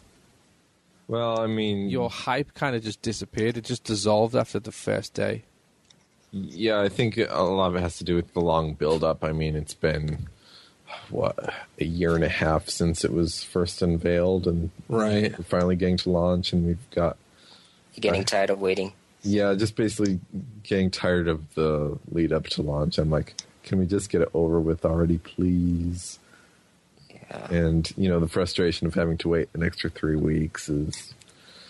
You have to upsetting. watch all Europe get it first. Yeah, America, Europe get it first. It's Not like, only that, Europe is my birthday as well, so it's like if I went back home, I'd have it for my birthday. yeah, so, I mean, it's just, been frustrating, and I don't know. I guess I'm just impatient more than anything. I mean, I don't know. In terms of... Huh? Sorry, I was going to say my friend. I got a friend in Tokyo, and he bought the basic, the white one, and imported from the US with New Super Mario U and Scribblenauts, a Pro controller, they gave him a free Wii game, and a memory card for 65,000 yen, which totals in US dollars is about $700. It's $802. $802 for the. Why did they give him a card. memory card? SD? I don't know. SD I card? really don't. No, it's just a regular. I think it was a GameCube memory card. What? What? I don't know. I don't know what it Can't said. use that. Yeah, I still can't even use it. But yeah, I was like, Yeah. So I was thinking, he got that, and because he couldn't wait, he was going nuts for it. He was watching people online going, "No, I can't deal with this anymore. I can't do 3 weeks of I can't. Yeah, 3 weeks of like waiting. He just couldn't handle it. So we turned around and spent $800 on it. Oh, man. So- Yeah, if it were a few months, I could understand, but 3 weeks, and if it was just the other day... Well, no, it was yesterday, so it was 2 weeks. Yeah, that's... You And should I'm call him up and find out if he's enjoying this or if he's regretting it. Oh, he's If loving gonna it. He's loving it. Yeah, he's absolutely loving it.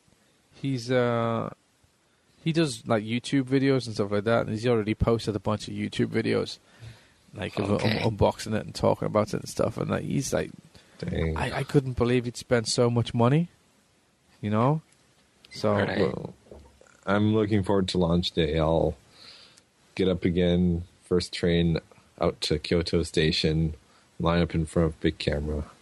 But this is the time I get to be jealous of you guys because you guys get those games that I want to play first. Well, the only games coming to Japan that aren't coming to America are what? Monster Hunter and what else? Is there anything else? But you guys get the Dragon Quest 10 demo.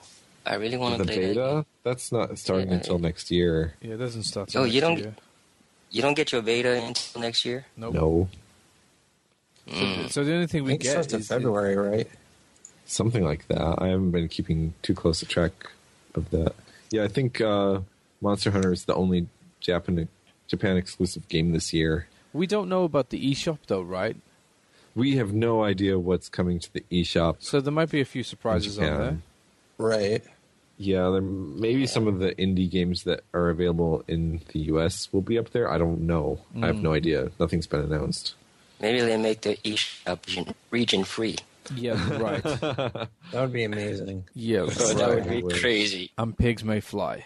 It's like we would need language settings. We would need parental controls for the various rating systems. Well, the Miiverse is region free, and I won't even understand half of the Japanese. I know. It's like if you're able. Yeah, that's one question I have. If you're able to access other regions' Miiverse community boards, right? Then do you have keyboard support on the gamepad for other languages? You do. No. You do. Oh, well, yeah, you do. You have to switch. You have to switch. You have to switch. Yeah. How do you do that? It's in your settings. You go into settings and you can switch to a Japanese keyboard? No, you can't. I've already messed with that. No, you can't switch like that. You have to switch your settings, I think. What? Oh, do you? Yeah. I think I've seen something like that, but... Can you guys try that out? Yeah, let me try that. I'll switch to, like, Japan region. Yeah, switch to the Japanese Miiverse community boards and see if you can type in Japanese. Oh, you want me to do that? I was going to change the actual system to... Actually, I'm not sure if I... That'll probably take you a long time because the load time on the OS is still buggy. I want that patch. That's true. Yeah, that's going to take them too long. But, yeah, just Miiverse. You can't type in Japanese, unfortunately. You can't? No. But you still could, like, do the visuals. Like, instead of type. You could do handwritten drawing. Handwritten. Right, Yeah. I've seen people with Japanese Miiverse names, or Nintendo Network IDs, rather, which is... Wait. No, never mind. Never mind, no, I'm wrong. It's me names, not... Okay. Not Nintendo Network IDs. Right, just the me name. I could see that being possible because you should be able to import Mii's Yeah, I've done from that. your Wii or 3DS. I've had a lot of Japanese Mii's on my 3DS. Right. All of them are anime Mii's or something like that. Right. And I've transferred them over, and they kept their names. So how was that transferring your Mii character from your 3DS? Very easy. Is it simple? Very simple. Yeah, I did it as well. It's pretty easy. So what's the process? You go into Mii Maker, and there's an option to transfer. Right. You ask, and you go to Mii Maker on the 3DS, and you say transfer. You select the options to transfer, and it pops up the options of what it's found. It found Wii U. You click Wii U, and you select the Mii that goes to your Wii U, and that's it. It pops up on your TV screen and your gamepad. So how about like you have to have your Mii unlocked, right? Yeah, some lock Mii's you cannot move the lock. You have to allow copying. Right. Yeah, allow copying. Okay. Yeah. So. I don't see why you wouldn't. Now, one of the odd things I've noticed with Mii Maker is the one Mii's that are connected to your Nintendo Network ID, you can't edit them just through the Mii Maker Studio. You have to go into your user settings and go to the Nintendo Network ID settings and then go from there. Like there's an option to change Mii, Right. and then that's what lets you change it. Also, what you have to be careful about is if you delete that Mii, you're going to lose some of your records in Nintendo Land. What? It warns you about that. Oh. Oh, I didn't know that. Yeah, if you delete that Mii that's connected to your account, if you play with that Mii in Nintendo Land and you delete that Mii, you're going to lose the records for that Mii. So you have to be careful about how they're using this kind of strange... It's a strange system, really, because the Mii is really tied into your account name. Yeah. Yeah. Okay. Cheesy, have you got any questions about the machine as a whole? Yeah, I just asked about language support. I already found out that you're unable to change the OS to any other languages that aren't within your own region. Right. So, like, if you've got a North American Wii U system, then you can only use English, French, Spanish, and Portuguese. Yep, that's right. Which is really unfortunate. Because, I mean, all the support should be there for other languages like Japanese. I mean, we saw, even in the leak, quote-unquote, leak of the Miiverse admin access, that Japanese appears to be in there. Though, to be fair, I think the Miiverse content may be served up server-side through the web interface, so that might not be an OS level thing there. It's pretty much a website, you know. Right. Yeah, that's one thing I wanted to ask about was, have either of you guys happened to try using a packet sniffer to see what's going on with the Miiverse communications? I have not. No. Oh, okay. I haven't done that. What kind the of eShop is pretty nice, though. It's different from the 3DS, at least a little bit easier to get around. Mm-hmm. I really like it, you know. I like it, but I'm not sure, like, long term how it's going to be. It seems like it might get cluttered at some point. Yeah, it only has right now games. Right now there isn't a lot of content at the moment besides the launch games. Yeah, that's been one interesting thing to watch with all these online store interfaces, is that as their amount of content goes up over time, they've had to redesign their sites so that they're more navigable. Right. I want to know how the Spot Pass will work, because the DLC stuff is not out yet, but 2 games I have Spot Pass. Yeah, have you received any messages for those? Just the update for Mario. That's about it. How does it notify you?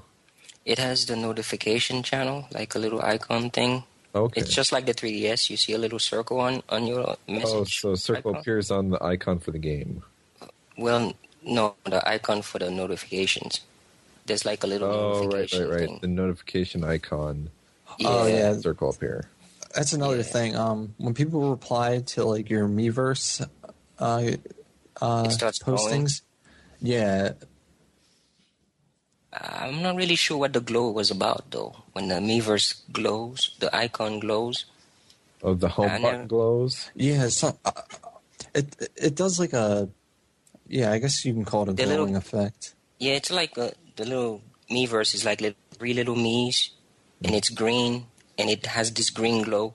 I'm not sure what happens there, but if your friend is online, every time your friend comes online, the home button glows blue. Just when a friend comes online? Yeah, when a friend comes online, you'll see it flash blue. Like when you have a friend, you click it, it will tell you which friend came on. Okay. Yeah, and if you hit your home button, anytime friends are online, it'll say friend online.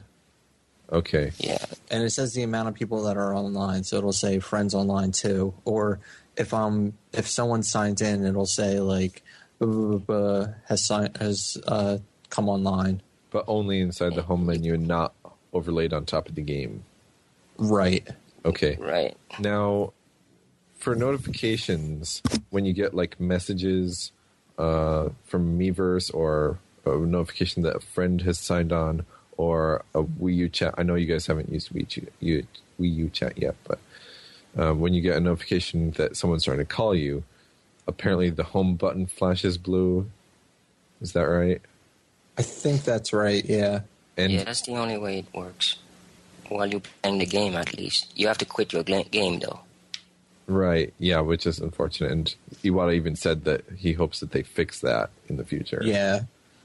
Now, does the flashing of the home button change for these different types of notifications? I haven't seen that. It's just a flash. It's just the same flash? To stay solid or something, maybe. I'm not really sure. It might flash like a different number of times, but I'm not entirely sure.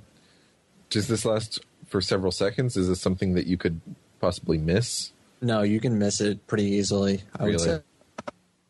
I mean, you'll notice it, but if you're not playing on the gamepad, you're probably not going to even know. Really? Would it be better if maybe it made a sound? I don't know about a sound. I'm not sure, actually. The Game Pro, the Pro controller also has the same home button. Does it flash? Oh yeah, does that flash? Yeah. So I want to check that because I'm not really sure, but it's the same button. It has the same light structure and all that. So I have to look at it again. It probably does then. So I have to look at it again, but it's the same design actually. So I'm not really sure. But I would think that would flash if you weren't using that. But I didn't really check that, so I have to double check.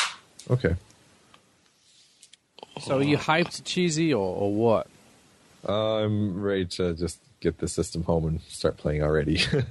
Cheesy just wants to get it over with. I just want to get over with. I'm looking forward to the new game announcements. Okay. Yeah, definitely. That would be nice. I'm looking forward to next year.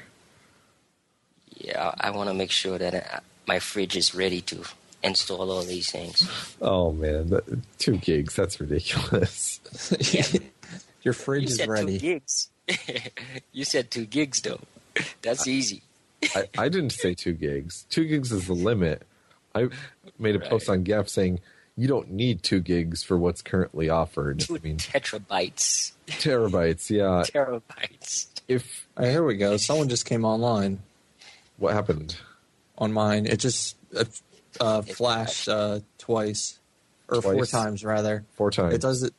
Yeah, it does twice. It stops for a second, then it does it again twice. And this is over the course of about how many seconds? Probably 2 or 3 seconds. Okay, so fairly short. Hobby, I'm going to try to add you to my Miiverse. So it was like really strange to see how fast that would be.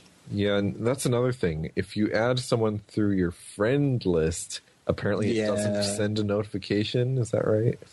What? I don't know. I haven't actually tested it, but I've been notified each time someone has sent me a friend request. Is that because they've sent you a friend request through Miiverse? I'm not sure, honestly. Do you guys want to test that right now? Yeah, we can test that out. Live test. Excellent. That is. I mean, from what I've been reading on online, people's reactions to it, my hype level has definitely dropped, and I don't even know if I actually want to pick it up now. What? Yeah. What? Seriously? Just seeing people's reactions of the machine itself and how Nintendo set up the whole online system and stuff, and I think it's a lot better. We are than beta testing. We are beta testing. That's what I'm saying. You guys are all beta testing for the Japanese launch, so hopefully, I don't know. It just doesn't seem to be any hype in Japan for it at all, and I think that it's lack of marketing. Yeah, and I think that's rubbing off on me, and I just don't. I'm just not feeling it at the moment. Okay, so if Nintendo on December 1st, when the official quote-unquote winter begins in Japan, the marketing blitz starts, and you see commercials on all the time. You see posters on billboards and train stations, and you see, playable demos in stores, and shelf space being allocated.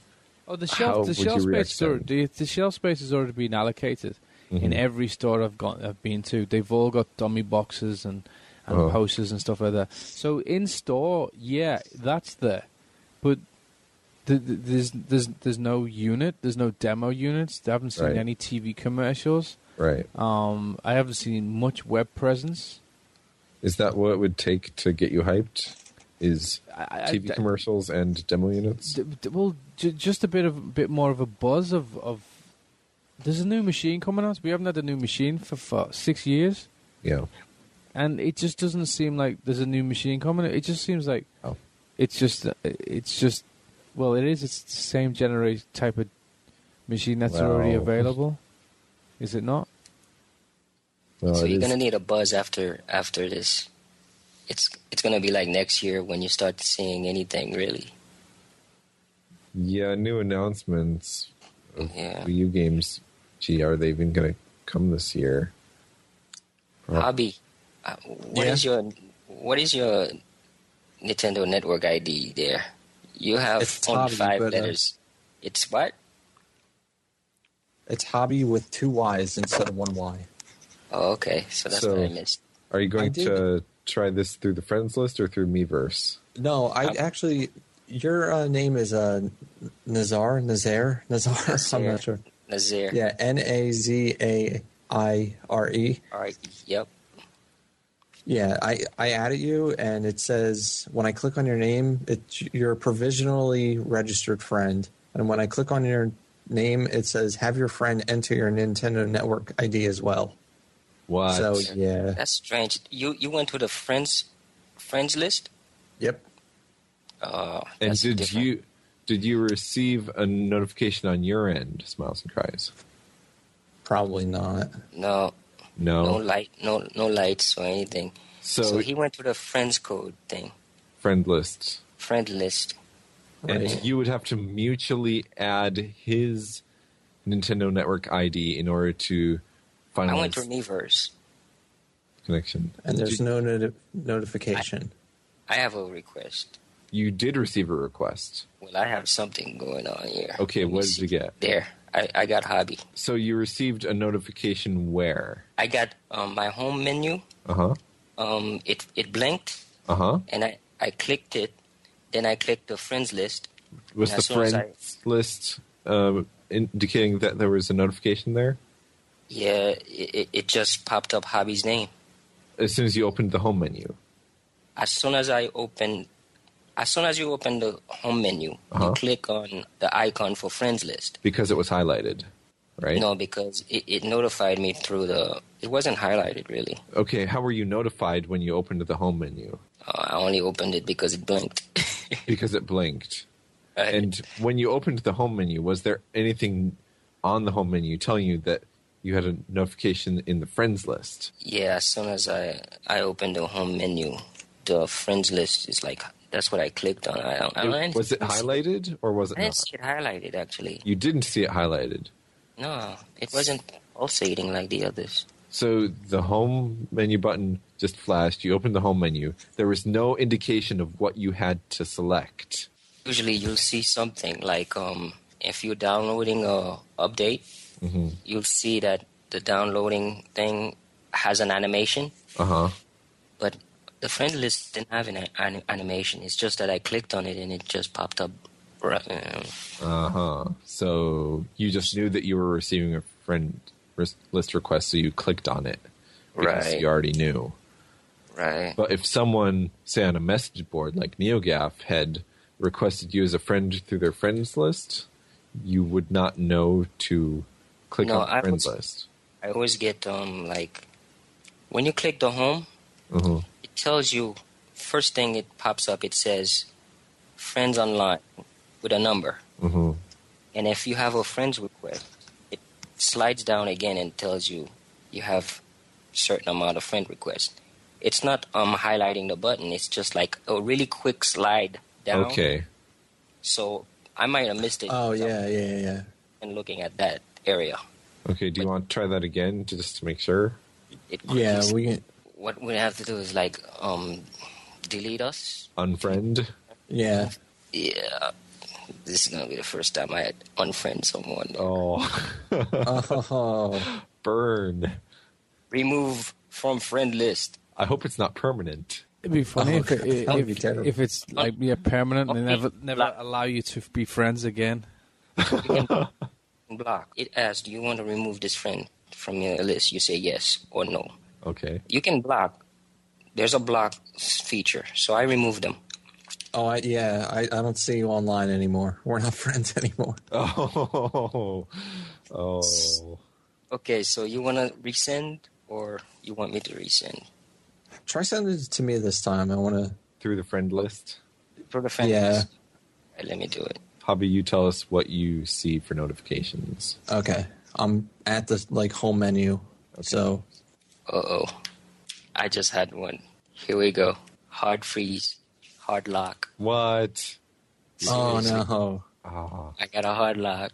Serious? Live hard locks. Wow. Excellent. Yeah. So now you guys get to have the drama. I'm serious. I'm locked. Oh, man. How Did you send the request? Because I haven't gotten anything. No, I'm locked. So I can't really Oh, I send you. locked beforehand? Yeah, so I powered off, powered back on, still locked. Yeah, so I'm locked. What I have to do is go unplug my Wii U. From the wall. Thanks for beta testing. Yeah, so yeah, it's a hard lock. So I can't really do anything So you have to unless get up off the toilet and... yeah, and walk over there. Don't flush, right? Oh, come on. I'm not even sitting on the toilet, actually. It's just I'm using the room for soundproofing. Jeez. Excellent. Well, wonders never cease. Not gonna go walk over there because I would make a lot of noise with the headphones and everything. Can you Unless turn your headset off for a minute? Hobby, have you had any hard locks at all? Yes, I playing have. games? And have you had to just basically unplug the unit from the wall every time? Yep, every time. Wow. Hopefully it doesn't do that during a save, huh? Yeah, that would be terrible. Yeah. Have you any problems with because you can sync the gamepad up with your for a TV remote and stuff like that, right? For to control your cable Right. box and stuff. Have you had any problems with that at all? I actually have a mini, I don't have a set-top box. I just have one of the I don't know what it would call it. It's just like a little box, and it doesn't work with that for some reason. It's a Comcast box. I don't know why that is. I've tried messing around with it. For the TV remote control? Yeah, and I got my actual TV to work, which is this really old 20-inch SD TV. Oh, jeez. It's an RCA. Well, those TVs all use the same sort of remote codes, so those should all be compatible. Right. It goes through a list. Yeah. And pretty much it worked on the first one, so I can control the TV. I can turn it on. I can turn it off. Volume I have. I just have no channels. I can't switch. Well, I could switch between the channels on the TV, but it has to be set to channel 3 to actually get the cable. No, that's too bad. Yeah, I've heard that audio receivers and like you said, cable set-top boxes aren't operable by it. I hope that would be expanded in a future. Yeah, update. I'm assuming they will be. You've got to imagine it wouldn't be too hard to implement. No, I would not think so. I think it's just a matter of getting the code support, for all of them. In testing, Well, yeah, in testing. I sent you a friend request. Oh, you unlocked All yourself. right. Through the friend list again? Yeah. Okay.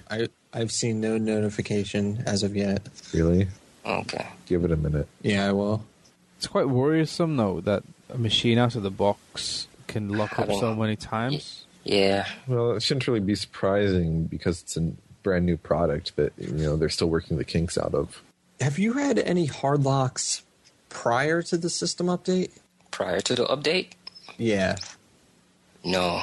I didn't. I mean, I didn't really get much time with it, obviously, before the update, but I don't think I did. I just wonder if it had something to do with the update, maybe. A lot of people are saying it is. It is a server side. So I'm not really sure, but I think it's the OS pretty much. But I'm also right now, before I had a solid signal to my gamepad, but now it's not really solid anymore. You are on the toilet. Well, I have to go back into the closer to the TV if I want a solid connection again, because I didn't take the gamepad out there with me to resync or whatever it's supposed to do, because I did turn everything off. So it should have sent it anyway, because I can go to Miiverse and I can do all this, so it is connected. So you've received no notification, Hobby? Nope, not yet. Okay, do you want to try going into your friend list and seeing if there's anything there? Sure. Okay. Pressing the home button. Yeah, nothing pops up. Nothing Friend list. highlighted. No, nothing highlighted. Nothing. No little drop down saying like you have a friend request. Nothing in the friends list as well. I As wonder far as I can if see. like removing your friend is like Permanent. permanent. I'm not sure. Yeah, that is weird. That would be really bad. Yeah, it would. Yeah. Because I mean, I clean my friends list every now and again when like I see people that haven't been online for like 2 months or something, kind of just delete them and that. But then they come back and say, "Oh, sorry, my machine was broke or whatever." So, and Or then, hey, let's play a game. Yeah, let's play a game together. And then you add them again. But in this case, they might have what? They don't give you the option to like add friend again because you've already deleted them once. I don't know. Let's not jump to any conclusions here. True. Yeah. Well, you've both sent requests, right? And none, you haven't received anything. Yeah, but that's through the friends thing. Maybe I can send them through Miiverse again. Yeah. Hobby, when you first sent the friend request to Smiles and Cries, was that through your friend list? Right. It was through my friend list. It was through your friend list, and that got over right away. Yeah, but I for did some reason. I did it at the same time. At the same time, I did it. Oh, so you both Miiverse. registered each other. At the same time, because I did a search on Miiverse for him, and I You sent it. sent a request to him on the Miiverse. Right, while he was sending a request to me on the friends list. Okay, Smiles and Cries, why don't you send a request on the friend list to Hobby? I already did that. You already did That's that, and nothing's happened. Nothing has happened. So he would have to go to. I can. Okay, right. And so, Hobby, why don't you try and send a friend request on the friend list to Smiles and Cries? Okay. And let's see what happens. This is entertaining radio. Oh, man. So we're working out all the bugs right now. Yeah. All right, I'm sending a friend request. I got a flash. You are now. Here we go. You are now friends with Naz. Yeah, so you received no notification, but when you... I got a flash. Yeah, you got a flash saying that you were now friends, right? Yep. Okay. And Right. as soon as I click it, Hobby is now online. Okay, so unfriending is not permanent. We've shown that. Right. Woohoo! But black, probably. Well done, So- Nintendo. That's good. Now, if you send friend notifications through the Miiverse, however, how do those notifications appear? They can appear through the Miiverse messaging. Okay, so you do receive a highlighted notification through Miiverse. You get Yeah. No, it's they- not just. You also. It also says it'll do the little drop down animation. It'll say you have a friend request, and you can add them from your friends list as well. Because I've done that. All right. So you just say accept in either Miiverse or your friend list, right? Right. Okay. So, yeah, that makes a lot more sense. It's like, Then the other. yeah, I don't quite understand, why it would be so confusing as to have, two ways of sending friend requests. Yeah. And one of them sends notifications, but the other doesn't. That really just doesn't jive. But it And I think- works. At least it's not a friend's code. Well, yeah, at least it's not friend code. What were you going to say, Hobby? I was gonna say, I would think like the friends list is probably what most people would go to Yeah. add friends. So it's Right. kind of a big oversight in that sense. Yeah. You'd hope that they would fix something like that. Yeah. At least give a notification that someone like is sending you a friend request. And just give them the option to accept, right? Right. I think, maybe this is an artifact, left over from friend codes where you had to have Yeah. mutual registration. Right. And I really hope not. I don't Enough know. for that. Yeah, we just need to purge that old mutual registration stuff and just go straight, requests and acceptance. Right. Sort of But flow. I have 28 friends, and I'm not really sure how I got them. All of them came only one way, Uh-huh. So I have 28 out of 100 already. Maybe 29 now. Yeah. Since I just... Okay, so... It's been pretty smooth. Now, generally, have you guys, when you've made friends on Miiverse, have you had to have people message you when saying that, hey, I've added you as a friend, or have you just gotten the notifications on Miiverse and accepted? How's that gone? You got a notification on Miiverse, yeah. Uh-huh. Like the Miiverse glow that I told you about before. Yeah. The little icon glows green. Mm-hmm. Every time I press that, it's either somebody replied to my message, or in the message it says I have a new friend to add, of a new friend request. Okay. So it says it right there. It also nobody saves has messages. Yeah, it saves the messages that they send you. Like, everyone that added me from GAF says NeoGAF or GAF on it. So I know that they're from GAF. Yeah. Okay. So you can add these messages where these people are coming from. So if it's not NeoGAF, I usually don't accept. But so people can add a self-introduction along with the friend request. Right. Okay. Now, generally, people have not been sending separate private messages on message boards saying, hey, add me. I sent you a friend request. You haven't gotten any of those sorts of messages at all, have you? No. Only on NeoGAF I get PMs that says I added you or whatever. So that's not the same thing. Okay. But that has not been a requirement in order to simply accept their friend request. No. Okay, great. So, that's a fair bit of relief, but hopefully this can be simplified in the future. Right. Hopefully a big update comes when you guys get it, because I want this thing to be smooth. In 2 weeks, I don't know if a lot of this will change within 2 weeks. It's hard to say. I've heard, though, that there have been a number of server-side updates in the first few days even. Yeah, but wouldn't you think they would beef up the servers a bit when they go to new territories and new territories? So that's going to be like so many servers, for this now. I don't know exactly how all that's handled server side, but yeah, obviously the load is going to increase when you introduce this in new territories. I mean, you're going to get a whole another set of people eating up the entire launch allocation of these units and all updating and downloading software at the same time. It's going to be a traffic. I wish they weren't so quiet about the numbers, because I would like to know what the numbers are right now. Oh, that would be good. Yeah, NPD sells those numbers. But what they should have done is, like, on Miiverse, you could say how many people are on Miiverse, You don't have to give too much detail. You just say how many people are actually using it. Well, there are, like, numbers on each community representing the number of users or the number of posts. Do we know? The number of posts. It's unclear. It's unclear. I think it might actually be users or Yaz potential. No, I think it's users, actually. Can you check one of the more unpopular boards to see if you can get like a message count or a user count? See which that corresponds to. Wipeout 3 has 281. 281. Well, that's not really countable in the time we have. Yeah. Is that like the least popular?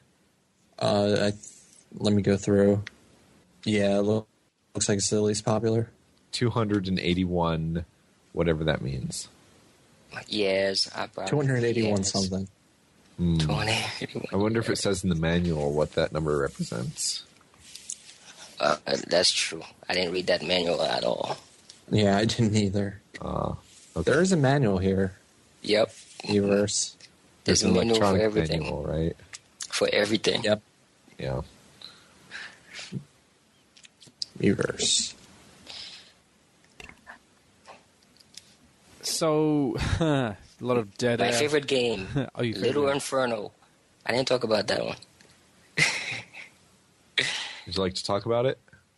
You guys should play this game. It's really crazy, though. It's just a very, very silly game where you have a fireplace, and you basically have a catalog of things you can buy from like a store, and it delivers these little things to you. And what you do is just burn them. You don't really get a score for anything, but there's like combos. You burn specific items together, they can combo in a specific way. Like if you burn, what was the combo? there was like other people's credit card. It's a credit card, other people's photo. So if they have like a similar name, like two fish, like I had a puffer fish, a blowfish, and sushi. You burn those together, you get some kind of fish combination. So it's really, really strange game. Plus, some of the toys, they're like animal figures, whatever, but they're alive. Like you can burn a whole school bus and you hear children screaming while it burns and it blows up.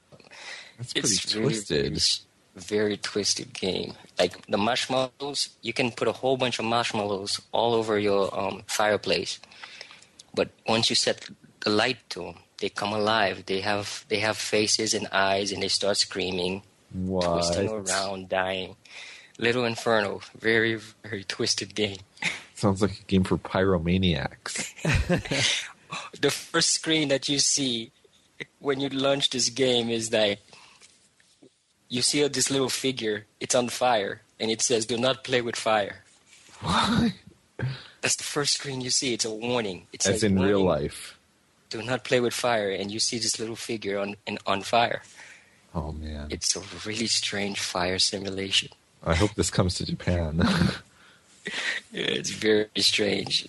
But each little item that you buy has a physics engine in it. Like, if I buy dry ice, it freezes everything. But you still can burn it. Huh. And you can purchase the moon, like it's like a toy moon, whatever, but it has physics. So wherever you place it on the screen, it stays there. And whatever other things that you want to burn, you put on the fireplace, it all revolves around the moon. It has its own gravity. Then you light that on fire. What? So it's also really, really strange game. It's like one of the best, unique little games on here. Cool. Yeah, so I thought that was fun. So are we about done or what? You guys are like, what are we waiting on? Hobby, did you find out what that number means in the manual? No, it doesn't specify. It doesn't specify. Oh, well, that's helpful. It might in like the actual manual, not the electronic one, but I don't know. So what do you guys think Japan will get on the eShop, like Love Plus or some kind of dating sim? The only thing we know that will be downloadable will be most of the launch games themselves. Right. There have been no eShop exclusive games announced for Japan yet. If there are any. If any, yeah. There may not be any. We don't know yet. Maybe they'll be announced in the coming days. Maybe not. Who knows? Maybe they'll just spring on a Nintendo Direct on us, with no notice. No, I would not be surprised because it's the end of November and we'll probably be getting more new Super Mario Brothers 2 DLC announced here pretty soon. So you guys get a Nintendo Direct probably. It might be just one of those minis where they just pop up a 5-minute video explaining it. Yeah. I have no idea. I have no insight or anything. I just translate when I can. That's all. I'm looking forward to all the launches actually because it's like it gives me a little hope for what's coming. So hopefully I'll find out if this system gets any better from all the bugs that I've been having. You know, I'm still enjoying it. I still find like it's a really, really great system to have. Yeah. You know, I want those things ironed out. So, I mean, even though you've had a lot of problems and you've had some lockups and stuff like that, it's not deteriorating from your experience with it? Not at all. You know, it's like I've had 6 hours playtime with certain games. Like Assassin's Creed, I went for 6 hours. Skyward Swords, I went for 6 hours. And about Xenoblade, I went for another like 5 hours or so on Xenoblade. But those are just testing different parts of the system. Mm-hmm. So the only hard crashes have been, you know, really strange ones like that I just had, just adding a friend. Or Nintendo Land has a lot of crashes.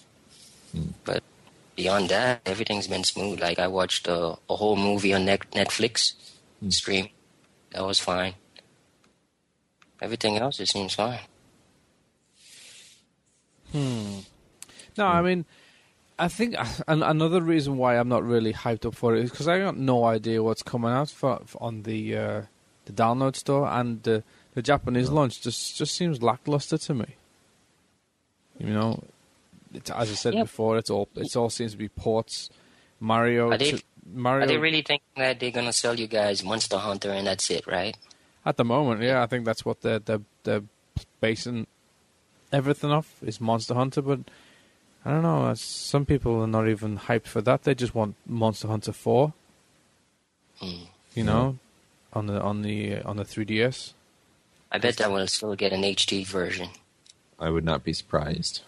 Right. So I'm honestly more hyped. Well, I'm probably because we're actually getting it like sooner. I'm more hyped for Monster Hunter G than 4, but we're probably not going to get 4 for a while.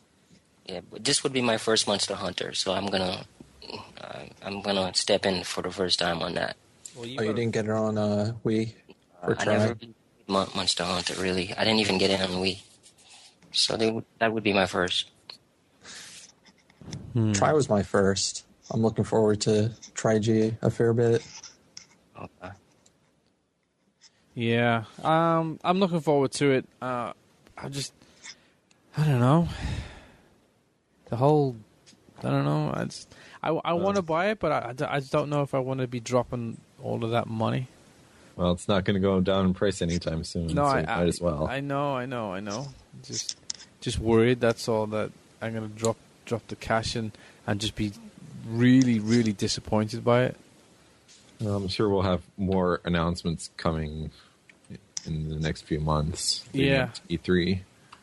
And then E3 will get, the rest of next year's lineup announced. So I'm not too worried. That would be interesting, E3, though, because all the other platforms probably show up. Yeah, it should be an interesting show. That'd be a very interesting showdown. Yeah. Bayonetta 2 against... Yeah, I'm looking forward to Bayonetta. I love the first one. The first one was pretty damn awesome. Did you play it? No, I didn't play that. You didn't play the first one? I did not. No, me neither. Why not? So you're looking forward to something after all? Yeah, no, I've got titles that I'm looking forward to, but that's good. Yeah, but just launch? No, not really. Yeah. Launch? So you got a long way to wait. Yeah, I mean, Zombie U, is that like? Did any of you guys play Condemned? No. I played the demo, I believe, but I never tried the full game, even though I wanted to. Right, that game scared the crap out of me. Oh, you it's don't definitely like any of those games? Is scary? Is Wii U? It's tense, yeah. Zombie U scary, tense, yeah. Horror games. I can't play Zombie U at night or anything like that. I don't think so. Don't Nintendo kind of like have Fatal Frame? Yeah, they franchise. Fatal Frame, yeah. So that would make an interesting Wii U game. Yeah, I could see that working pretty well on the gamepad. Yeah, that would freak me out. Yeah. I can't play those. I'm just looking forward to Pikmin 3 in the spring. I really wanted it for launch, but it didn't make it. I think you'll enjoy the Nintendo Land Pikmin attraction. You think so? Yeah, it's not too hard, but I mean, it's Pikmin. Would you guys recommend Nintendo Land for someone who's on the fence? Like, if it didn't come with the premium, you guys have premium over there. Does not come with the premium set here. Oh yeah, I'm not guys factoring that in. No, I couldn't recommend it just on Pikmin. No. Depends on how you feel about the other games, though. If you have a family or something like that could use it. Well, I've got my wife here, and we could do 2-player gaming. Yeah, that's you probably want that then, because single player. No, I don't think so. But with a few more people, yeah, I think you'll have fun. I don't think I'm going to pick it up now because it probably needs the Wiimote Plus, right? Yes, you probably will need that. Yes, I've got one of those. So for some of those games, I ain't got one of them. Got 4 originals, and I'm not spending more money. It's already. You got to pay for the damn game where you get it in the box. Yeah, it's like the Wii U here is more expensive, and we don't get a pack in, and it's 3 weeks later, and we don't get a sensor bar as well. Right. So I can't even sell my Wii because I was going to sell the Wii, and then I was like, oh no, I can't sell it. Well, you could pick up the Wii that's more Remote money. Plus pack. Yeah, but that's even more money again. I don't want to spend another 5,000 yen, $60. What kills me? It's gonna top the charts in sales. Oh sure. And you don't get it free because it's gonna top the charts. So should be interesting to watch the sales numbers roll in for this. Yeah, I'm looking forward to that. Oh boy. Yeah. Just want to see more people on Miiverse and see what happens to it over time. See what happens. Just wait. On Friday, interested. It's coming. So. Yeah, I'm interested in seeing the Japanese reaction, both in how they post on Miiverse and how they use it, and just the general internet's reaction. Yeah, it should be interesting to see users from these different regions interacting with one another. Because it's not right. It's not just symbols and stuff that we can all a universal symbol, which means smile for everybody. I mean, literally, you can type stuff and you can draw pictures and stuff. So yeah, it's going to be funny to see the cross communities in different languages. Yeah, doesn't everyone have a flag next to their name? What flag? For their country? No. Oh, I don't see that. No. Only on one game. Was that in Nintendo Land only? No, that was in another game that has a leaderboard that has flags. That's not Nano Assault. Neo has that. They have flags. Maybe the flags haven't gone live because it's not available in any of this. It's only available in the US at the moment. So this is all just speculation. Right. Yeah, it's all speculation if we have flags or not. Yeah, it'd be a cool feature to see in Miiverse once this system rolls out in other territories. I want to see the smartphone version and how people use that. Because I've heard that you can purchase games, eShop games from your smartphone. Right, and have them delivered to your Nintendo system. Right. Oh, so if say for instance I'm at work and I go, oh, I want to buy this game, and I buy it on my smartphone. Right. Will that switch on my Wii U and it'll start downloading it? I don't know about remotely powering it on and downloading it, but it'll certainly charge you money and add that game to your Nintendo Network ID account. This hasn't been detailed yet, so we don't know all of the facts. But also, I don't think this thing, unless you really shut it off, I don't think it's off all the way. It probably still has a little sleep mode like we did. We still downloaded stuff. Well, it has to have a standby mode in order to be able to power on from the gamepad, right? Right. Yeah. So I think I'm looking forward to it. I don't know. Yeah. I really don't know until launch day. Until launch day, when it comes, launch day comes, and you get those launch day vibes, you can't get to sleep or anything like that. The hype, it's like Christmas Eve. Yeah. So you didn't pay for it yet? Did you pay for it yet? No, you don't. You don't have to in Japan. You don't have to. So you still have time to think about it and all that.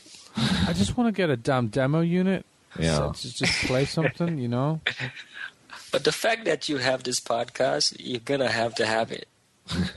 Oh yeah, no, I mean, no doubt I'm gonna get it, but there's just what I'm saying is there's nothing at launch that makes me wanna, Well, there's a reason someone doesn't take your name. Oh, yeah, boy. right.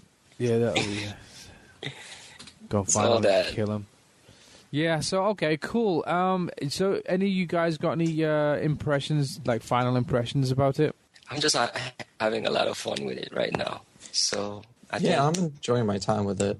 Just enjoying it. But you've got a 360, right? I mean, do you play your 360 a lot, or is it taking the back burner now that you've got the Wii U? No, it's kind of been on the back burner the past few months. I've been playing my 3DS mostly. Right. Okay. Up until the Wii U launch.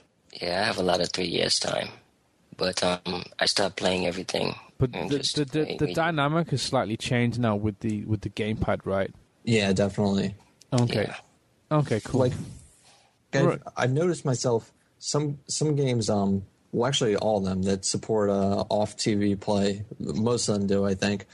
I find myself playing on the gamepad more than actually looking at like my monitor, which is kind of odd. I didn't foresee myself doing that. Oh, so you're not looking at the TV at all? Well, I do sometimes. It depends on the game, but yeah, I've been looking more so at the gamepad. I feel like. Okay, so what games are you looking at? The gamepad more than the actual TV?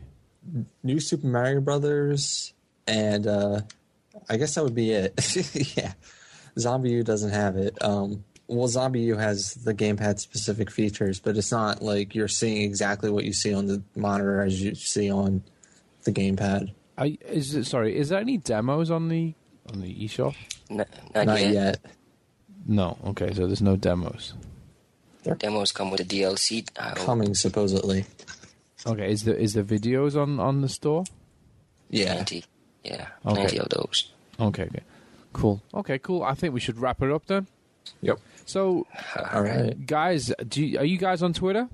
Yeah. Okay, you want to give out your Twitter handle if you want any new followers? Well, my Twitter is as NAZHZ.